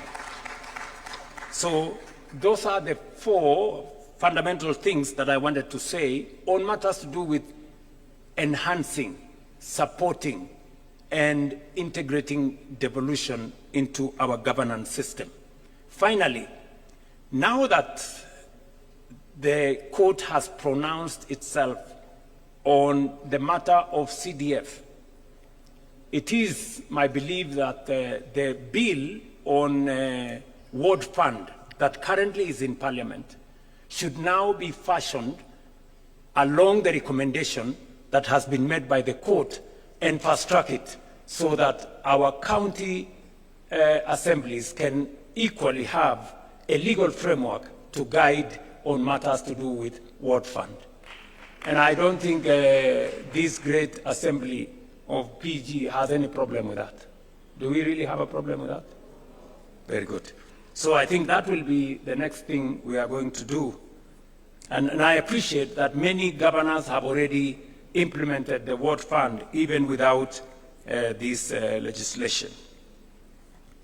Now, let me go to the third issue that I thought is important for us. The matter to do with leadership, integrity, and the fight against corruption. This is a key commitment that we made under the 10-point agenda. Now, let me say the following on this matter. Number one, as part of our commitment to leadership, integrity, and the fight against corruption, you know very well we had a candid conversation on holding ourselves as leaders to the highest standard of integrity. You remember, members here, I don't want to remind you, but you remember we had a difficult decision. We had a difficult conversation, right, on that matter. It is because we chose ourselves, these members, we chose that we need to raise the bar. And I want to thank members of parliament here. You passed the conflict of interest bill, which I signed into law. If there is a demonstration of leaders sitting here that they want to be held to the highest standard of integrity, it is your passing of the conflict of interest bill. Today, it is law in Kenya. And I want to congratulate both houses for stepping up and measuring up to the yardstick of integrity. Number two, we have taken the deliberate decision that to eliminate corruption, to remove inefficiency, we must digitize all government services. Today, from 320 government services in 2022, we have 30,000 government services digitized. That has significantly eliminated bottlenecks. E-Citizen today collects more than 1 billion shillings every day. It is a platform that is traceable. It is a platform that's accountable. The old system where people were paying cash and paying through checks and paying through corners and paying through pay bills, we have stopped. And today, if you pay on e-Citizen, you don't need a receipt because it is traceable from who paid, for what service, to what account. We have digitized government services as part of our commitment to eliminating corruption.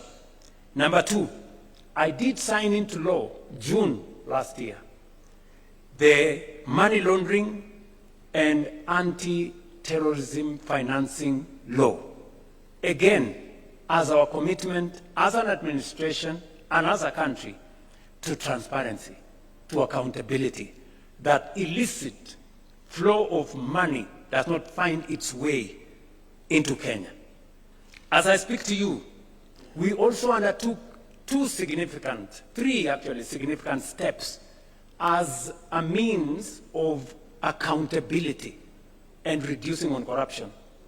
Professor Anyang', who was in our treasury, will tell you we have been struggling for the last almost 20 years to do what we called single treasury account.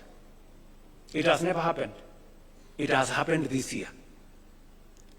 We have been struggling to do what we call zero-based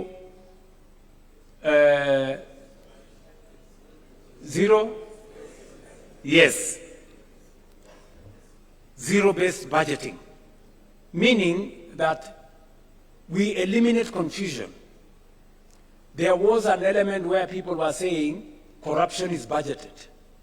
This time round, we are introducing greater accountability on budgeting to make sure that for every budget, every year we bring it to zero, we know what was achieved, what was not achieved, and then we plan again. So those two, and then finally, we are undertaking the e-government procurement. We know it has caused difficulties. It has not been easy. But it has not been easy because those people who are used to manipulating things and tenders and what have really fought this matter. We agreed on EGP like 8 years ago. I think it was 2020. It has been in the books. It has never been implemented. We have implemented it this year. Why? Because we want government procurement to be transparent. We want accountability. And we want to know if you are selling to government, are we getting a fair price? Who is supplying the tender? For how much? And it must be open in a portal where all people involved can follow, so that if I don't get the tender, it means I was not the lowest or I did not meet the qualifications. That is what we are doing in matters to do with integrity and making sure that leadership is held to account. Let me also say that we have enhanced the place of the Kenya Anti-Corruption Commission. They have concluded 143 cases, investigations.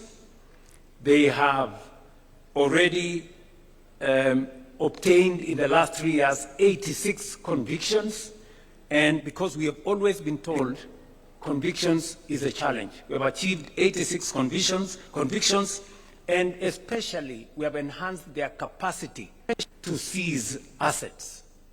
We've already obtained assets of 9.8 billion, which have now come back to government, and we are pursuing assets worth 22 billion, assets that were obtained by corrupt means.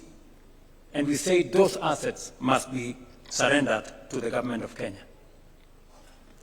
On the fourth item that I wanted to speak to is on the matter of debt. In fact, if you look at the 10-point agenda, there was a bullet, standalone, national debt. The national debt has been a very big challenge to Kenya. In fact, debt almost brought our country to its knees. You heard what Professor Kidure said, that in 2022, there were 6 countries that everybody believed in the world they were going to default on their foreign financial obligations. One of them was Kenya. And why was Kenya there? Because we had the highest, the largest Eurobond of $2 billion. And I remember my good friend John Badi saying, I mean, this debt was there, everybody knew it was coming up, and nobody was doing something about it. You know, we were just waiting. And so the first thing when we came into office, we said we can't. This country cannot default, because many people don't understand the consequences of a country defaulting on its foreign obligations. It just turns your economy into something else. Just look at what happened in one of our neighboring countries. I don't want to mention names. When they defaulted, their currency was devalued by 100%. Just imagine Kenya's currency moving from 120 to 240. Would we have a country left here? And you know, there were very many people who were persuaded that the Kenya currency was going to go to 200. In fact, I remember speaking to one of the bankers, who is no longer my friend, because he was among the people who, you know, imagined, they were already piling up dollars, because they imagined that when it gets to 200, they will make a killing. Unfortunately for them, they had to make losses, because the 200 shilling dollar did not happen. So we had to intentionally deal with the debt. What have we done on matters to do with debt? Number one, we made sure that we did whatever it took. And I appreciate that I had to make some very difficult decisions for us to be able to escape that. We had to cut down on spending by about 300 billion. We had to remove subsidies on unga. We had to remove subsidies on fuel. We had to eliminate, we had to stall some of our projects because we had to pull back from continuous borrowing. That's number one. Number two, we did not just avoid default. We now went into a plan on how do we reorganize our debt. How do we successfully negotiate our way? I can confidently, that's why we went to the market. We went to the market in February 2024. We went to the market in February 2025. We went to the market in October 2025. And we went to the market again this February. To do what? To do liability management. The debts that were due next year, we now have no debts due in 2027. We don't have, we have a small debt due in 2028. Then we will go to 2037. We have reorganized our debt portfolio so that it doesn't threaten our fiscal sustainability. And I must thank John Mbadi and his team at Treasury. They have done a very commendable job. Mwapigie makofi. We have also engaged some of our lenders. I do not want to mention names. I have had to go and sit with some of the lenders and tell them, guys, some of these loans, the repayment is too steep for us. You know, some of the interest rates you are charging us are very high. And we have successfully managed to reduce some of the interest rates. We have managed to change some of the structure of the debt so that instead of too much upfront payment, we have managed to negotiate to make them concessional. And today, I can confidently tell the country that we have avoided situations that would put a lot of strain in our budget. And number three, we have also decided that we are going to be innovative. We are going to be creative in how we do public assets. It is no longer tenable for us to continue borrowing. That is why we have said we are not taking any borrowing resources unless it is absolutely necessary. I see some people say there has been a disagreement between Kenya and the IMF. There is no disagreement. We have just agreed on what to do. We have agreed that if we need your money, we will come for it. If we don't need it, we will do with the resources we have. I mean, how does that amount to a disagreement? Are we together? Yes. I mean, is it wrong to be able to stand on your own and do your own stuff? Is that a weakness or a strength? Yes, to me, akili bana. So, what have we done? We have decided to have alternative instruments of financing our development. We went the route of securitization. Many people told us, oh, you are going to do this. Because of securitization, and I must thank members of parliament, when I negotiated with you and I told you guys, forgo these 7 shillings, it will help us raise money. We raised 175 billion shillings. We returned all the contractors to our roads. We paid them. Today, we have 6,000 kilometers of road going on in Kenya. We have 90% of our contractors are back on site, and new roads are now being contracted because we decided not to continuously depend on the budget. We looked for alternative instruments of financing our road infrastructure. We are doing the same with Talanta. We are doing the same. Look, when I say innovative, I was explaining today in the morning, how did we decide to finance Talanta? The sports fund has been a fund that has been there forever. That sports fund has not achieved much because you find a few, a small project there. Most of the money is lost. Another project there, some cabro in some place, some gate in some place. we decided that instead of spending this money with no accountability, let us consolidate it and do a big project.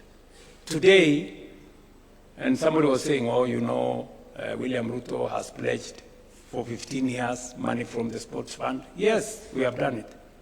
But at least we have Talanda Stadium, complete, standing here. Tell me, sports fund has been there for 20 years. Which other project has it done? Can you show me one project? At least I can show you what it's going to do for 15 years. Are we together? Yes, that's how innovation works. How are we building bombers? Have you seen any budget have you seen any approval of any line of budget in Parliament for bombers? We are building bombers using the tourism levy. Tourism levy has never done anything for this country for the last 30 years. Nothing. Kuna kitu mara sijui nini naenda kusponsor kitu moja hapo, naenda kusponsor pale, nagawiwa sijui waziri achukue pesa ngapi, sijui nani achukue pesa ngapi. Today, that money is building bombers.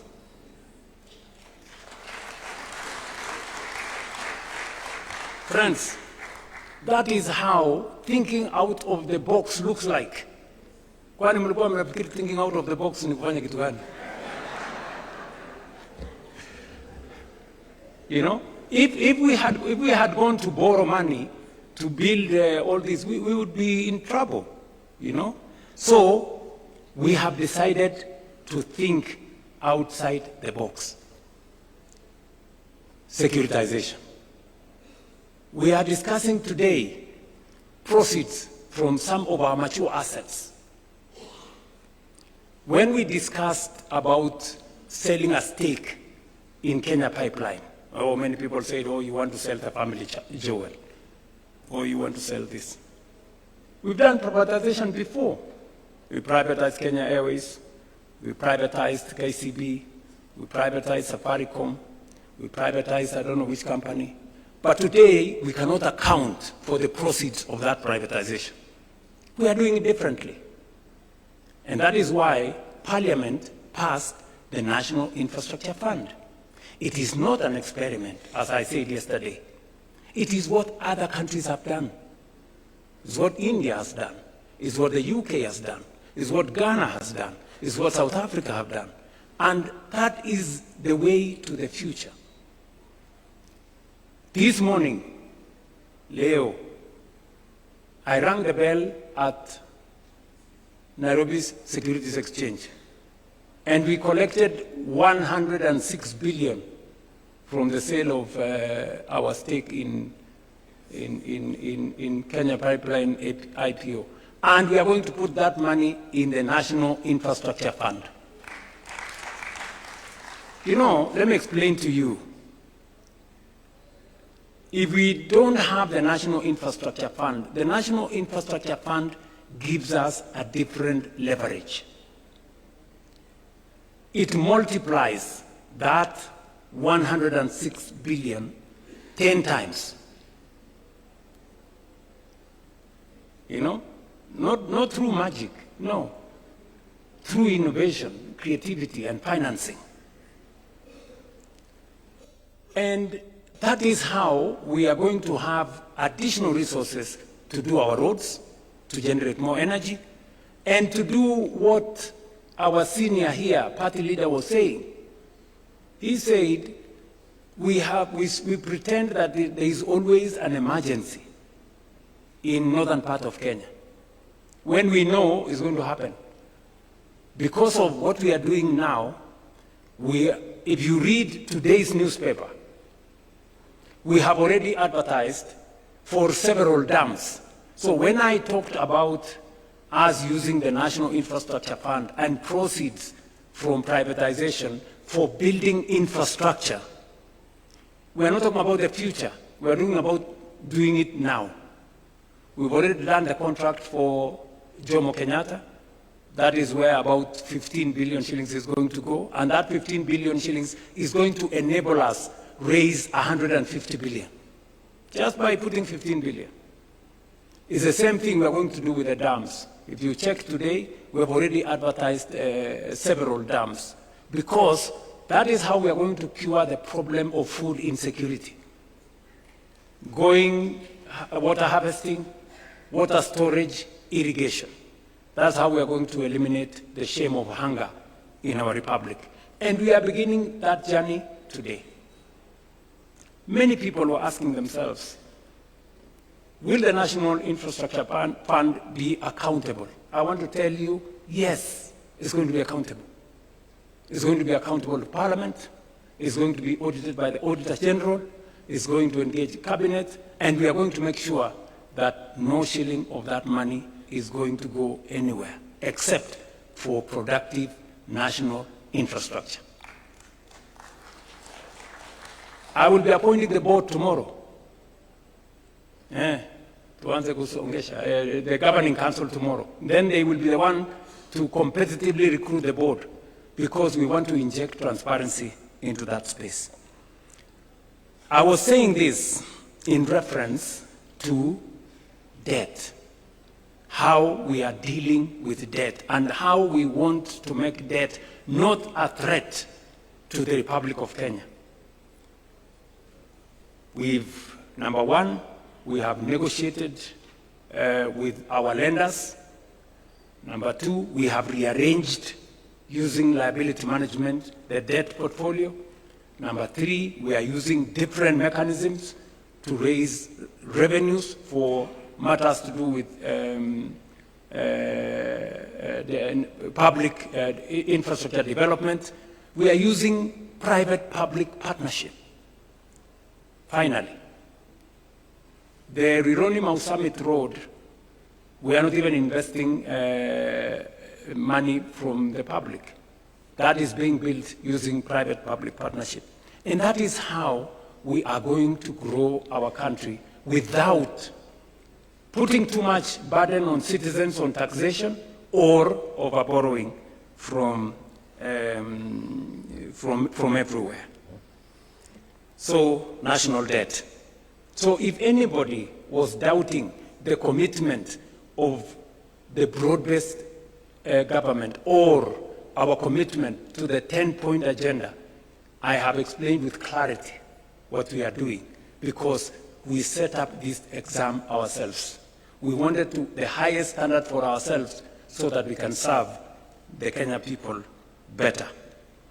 Let me go finally to one more issue, and that is the issue of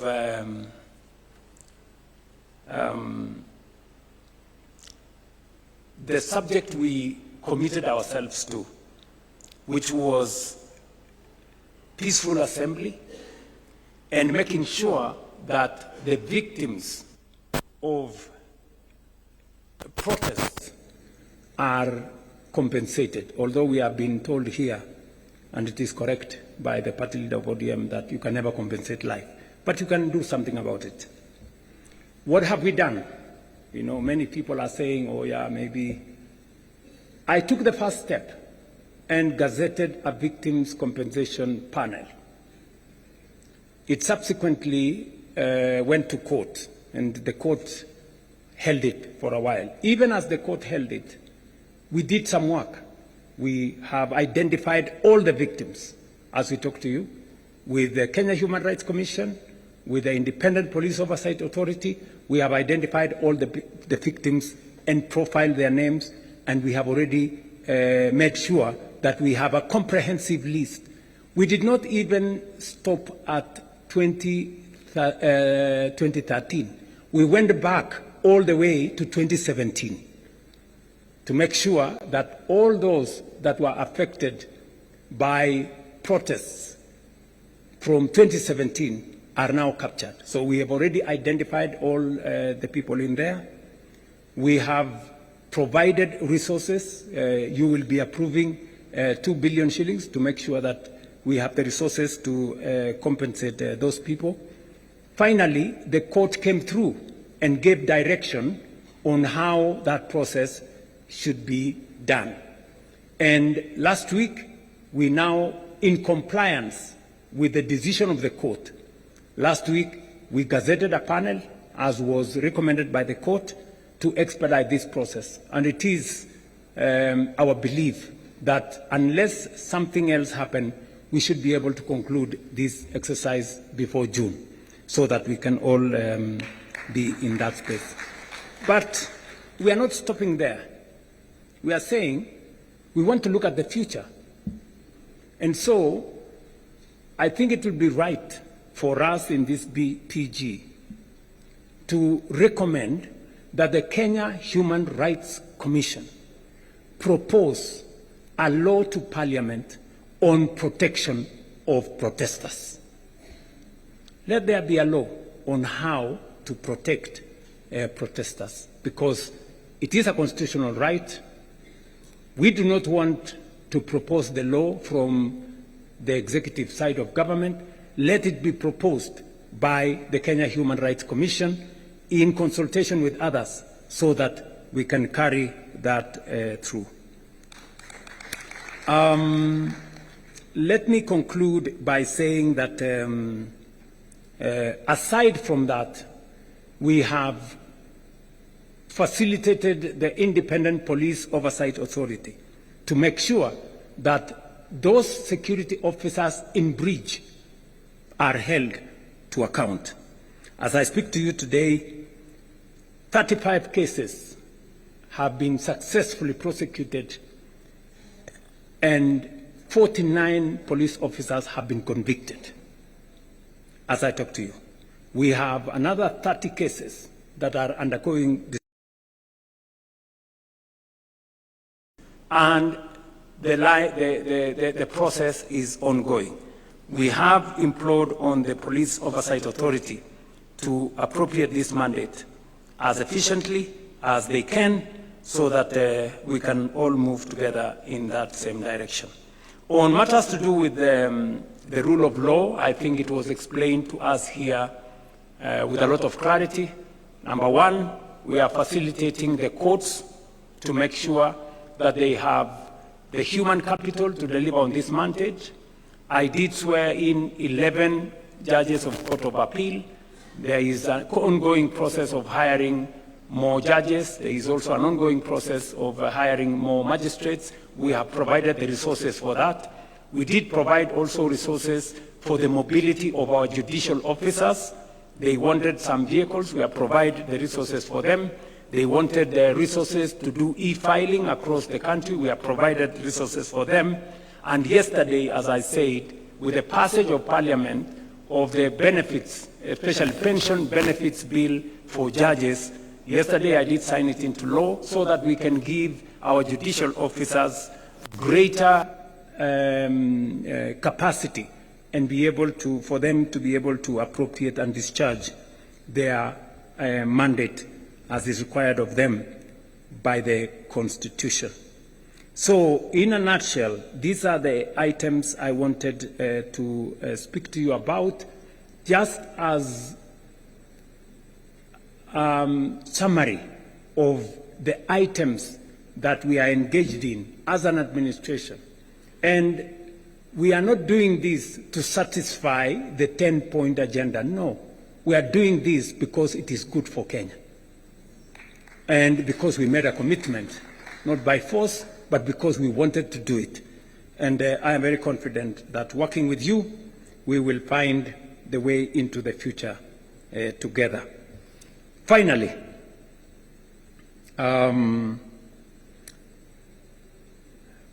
while some initiatives have taken longer due to parliamentary and other judicial procedures, we must now accelerate the passage of the laws that are there in Parliament. And I do recommend that we establish a mediation committee, a broad-based mediation committee, to negotiate between the two houses of Parliament so that we can fast-track whatever is remaining of the 10-point agenda.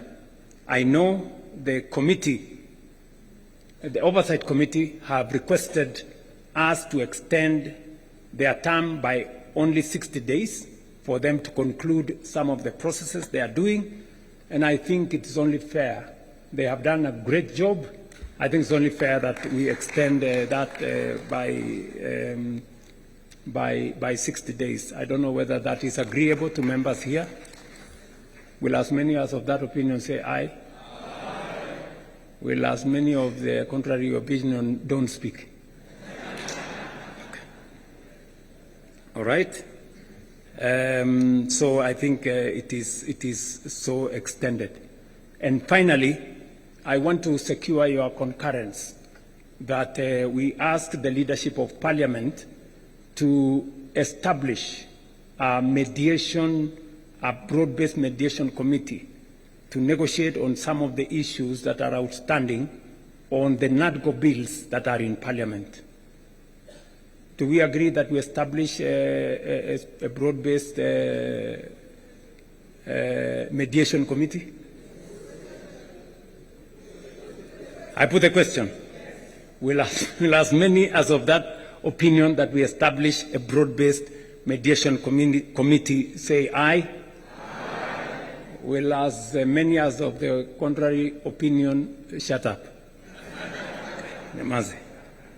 Okay, so I think that is that. And finally, I want to request that with where we have reached, I don't know whether this is the right point for us to say this. Where we have reached in the consultation, I will maybe want to ask the leadership to come and read for us the summary of what we have achieved. But let me say the following, because following consultations between the party leader of ODM and myself, on behalf of all of us, the UDA Management Committee did endorse that we begin consultations between UDA Kenya Kwanza and ODM. It was also approved by the National Executive Committee of UDA, and it was also approved by the National Governing Council of UDA. The same happened for ODM. There was, I think, a meeting of the Management Committee of ODM, NEC, and also the other organs. It is my proposal that this PG endorses what was agreed in the organs of ODM and in the organs of UDA as a means of carrying also the decision as endorsed by this joint parliamentary group. I don't know whether that is a good place for me to put a question. I therefore put a question that as many as of the opinion that they agree with the decisions of the organs of ODM and the organs of UDA on the process of engagement between our two formations, as many as of those who agree with the decisions of the organs of the party say aye. Aye. As many as of contrary opinion say something? Nothing. Okay, they say nothing. The ayes have it. I don't know whether there is another matter. Yes, there is a final matter. Just hold on, Chair. There is a final matter that it is my request and that of the party leader of ODM that as a way of now progressing our consultations in line with the authority given to us by the organs of the party, that this PG endorses the formation of a technical committee to now take the process forward of 4 members from ODM and 4 members from UDA to craft for the party leader of ODM and myself a technical committee to put together how we take this process into the future as recommended by the party organs of the two formations. And we want to ask this PG to agree that we form a technical committee of 4 members each from UDA and ODM to take this process forward. As many as of that opinion say aye. Aye. As many as of a contrary opinion, if they want to say something, they have nothing to say. Okay. The ayes have it. Okay, it is, I think, for good record, we should say the ayes have it. I think I have discharged my mandate as permitted by Daktari Senator Oburu Oginga. I did secure his concurrence that I undertake this exercise. So I want to say thank you very much. I leave now the other processes to the rest of the people. Yes, yes? You want to say something? Are you sure you want to say something?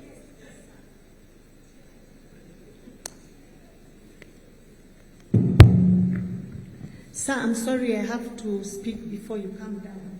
Please say something about the 2/3 gender rule. It is silent in this report, even under the recommendations of the ZANI committee. They are silent about the way forward. No, it is not there. It is there. Just mentioned. It is there, can somebody read out the Chair, it is there, sis. Your Excellency, please let me read for you. We cannot make such a fatal mistake. You know, Your Excellency. Item number 1, constitutional amendment. Yes. Yeah, but so, you know, sir, you know how critical this matter is. Yes. Your pronouncement means a lot to the women of this country. It is very, very important that this is mentioned right here and now. Respectfully. Let me be specific. Let me be specific. Part of the reason why we believe there is need for a broad-based mediation committee is because the constitutional amendments that have been proposed, including that specific one on 2/3 gender rule, we need as a broad-based to agree on a common position, both in the National Assembly and the Senate. And primarily, that is the reason why we are proposing that mediation committee. And we all agree in this PG that we are in support, at least Party Leader Oburu Oginga and myself support 100% the matter of the 2/3 gender rule, and this parliamentary group in its entirety, without any exceptions, support the 2-gender rule. Will ask 2/3 gender rule. Will as many as of that opinion say aye? Honestly says, we are all in. Yeah, we are all in. So thank you very much.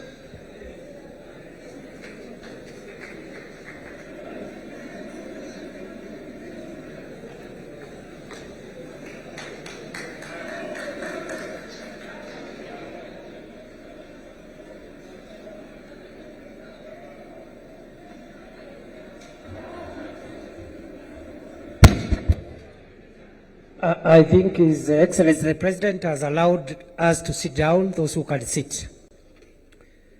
Ni fire, see fire. Ni power, see power.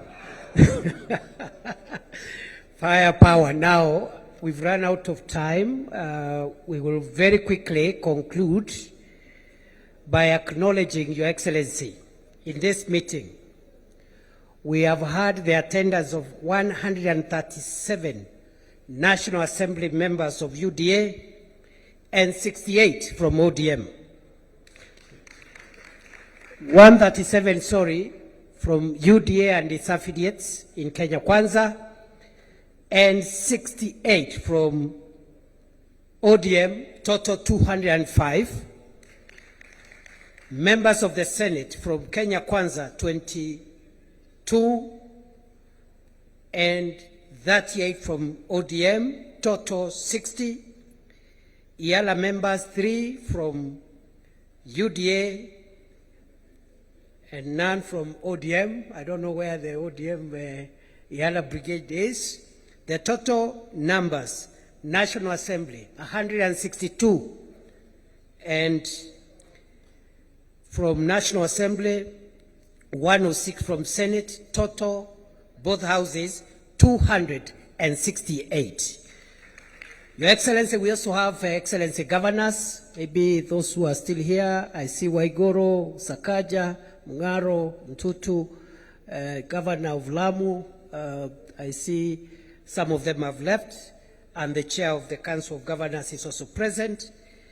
Your Excellency, because of time, you have had very clearly two major presentations. One, our scorecard as broad-based government.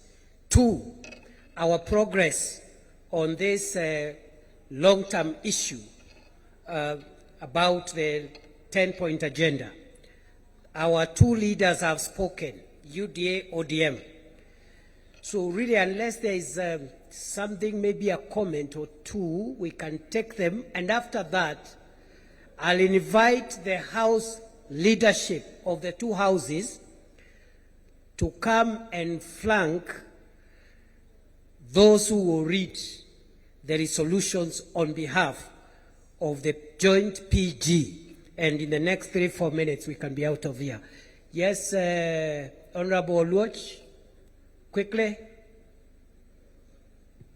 Honorable Oluoch. Thank you, Your Excellency. Thank you, the Vice President, the Deputy President. I have only two comments to make, one by way of way forward. The main issue that I want to say is the communication that comes out of here must be clear and succinct in terms of what the 10-point agenda has achieved. Correct. And I think His Excellency the President has properly captured this. Yes. Much more than I see on this report, and not because they have done a bad job. I think we must recall this document and capture what the President has said in terms of what has been achieved, so that what goes out to the public captures both what the President has said and what the committee work has done, so that we don't give any room for miscommunication. My second and last point on the issue of governance and the rule of law is to provide for a consideration on how we can strengthen political parties and continue to fund political parties as per the law required. Thank you, Your Excellency. Good job. Can we take a position on that? He thinks the President's explanation has been a little more... Yes. We can do an executive summary and release a dispatch maybe later today. Not immediately now. Release a dispatch on the 10-point agenda in a more comprehensive manner. So members of the press, you will have to wait until later in the day for that dispatch to be issued. And also the funding of political parties, I think we are in concurrence. Will as many of that opinion say aye? Will as many of contrary opinion say nay? The ayes have it. Right? Other than that, any other comment? I think that was a very good input. I think we are good. Please, House leaders. One more from a lady member there. The last one. Yes. A point of correction. Yes. Talanta Stadium is now Raila Amolo Odinga Stadium. Thank you. That should also be reflected for the record. Corrected, please. Thank you. Thank you very much. Now, I think this is a good position to end because of the pressure of the parliamentary time this afternoon.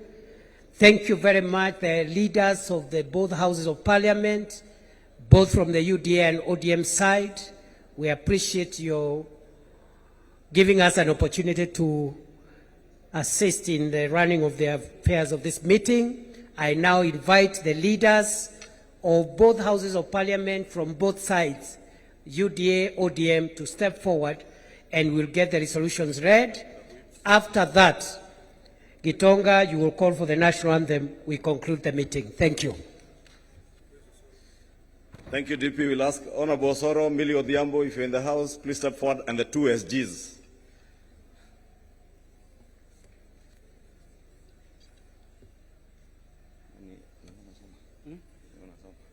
No, you can read page 1, then you can Resolutions passed. Okay. I will add that. No, answer na hapa.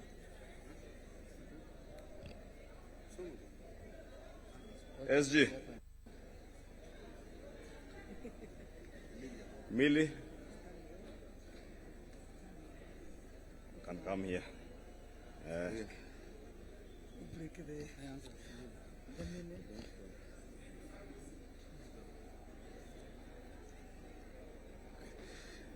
Your Excellency, if you allow me to also acknowledge among us those members who are here, we also have our partners and friends from Jubilee Party who are not part of ODM or Kenya Kwanza and are here, and we truly appreciate them for joining us.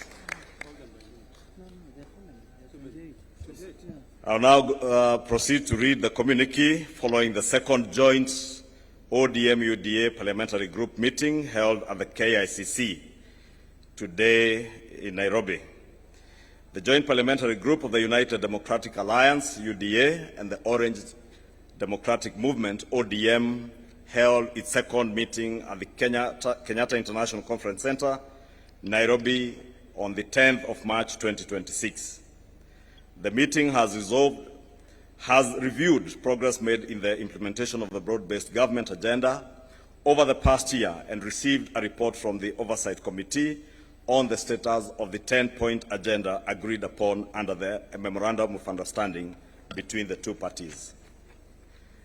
The joint PG noted with satisfaction that approximately 80% of the agreed commitments have been implemented.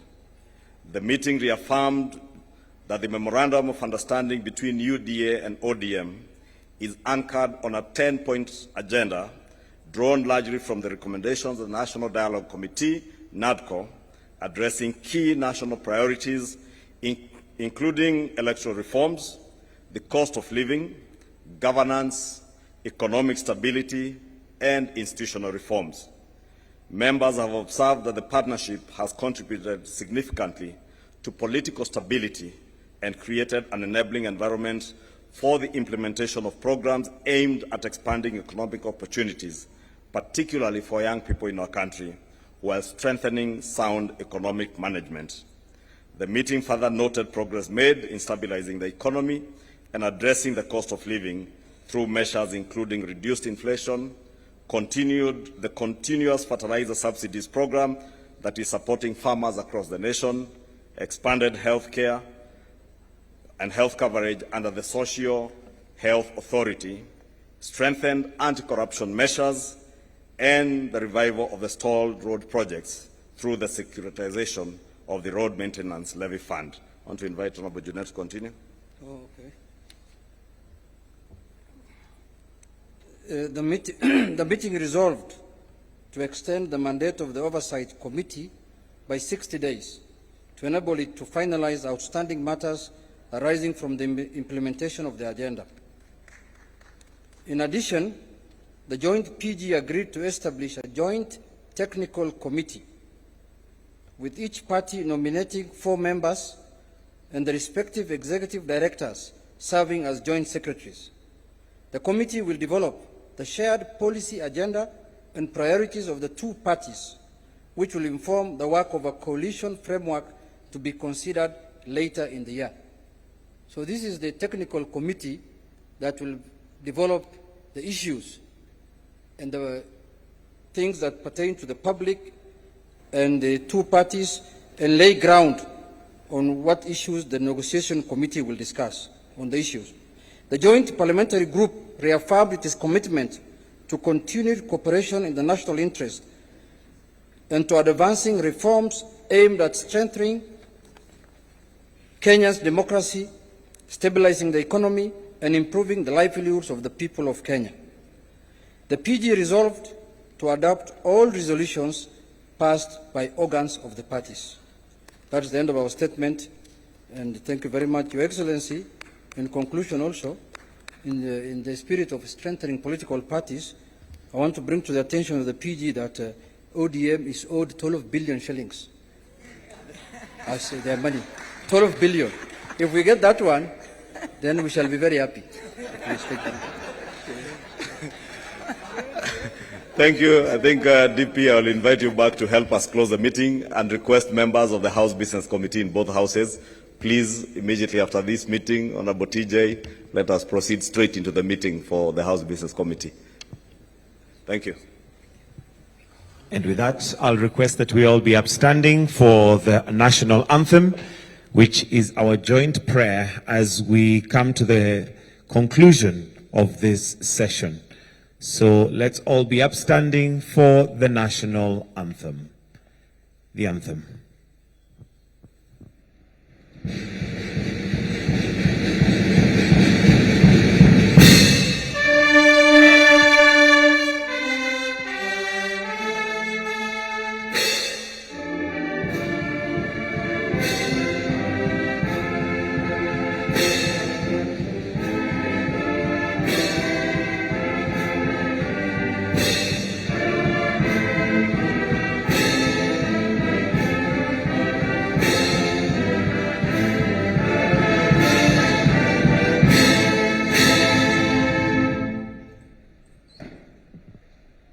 And with that, we'll now allow His Excellency to depart and leave at his own pleasure. Do have yourselves a wonderful afternoon. Thank you, and God bless.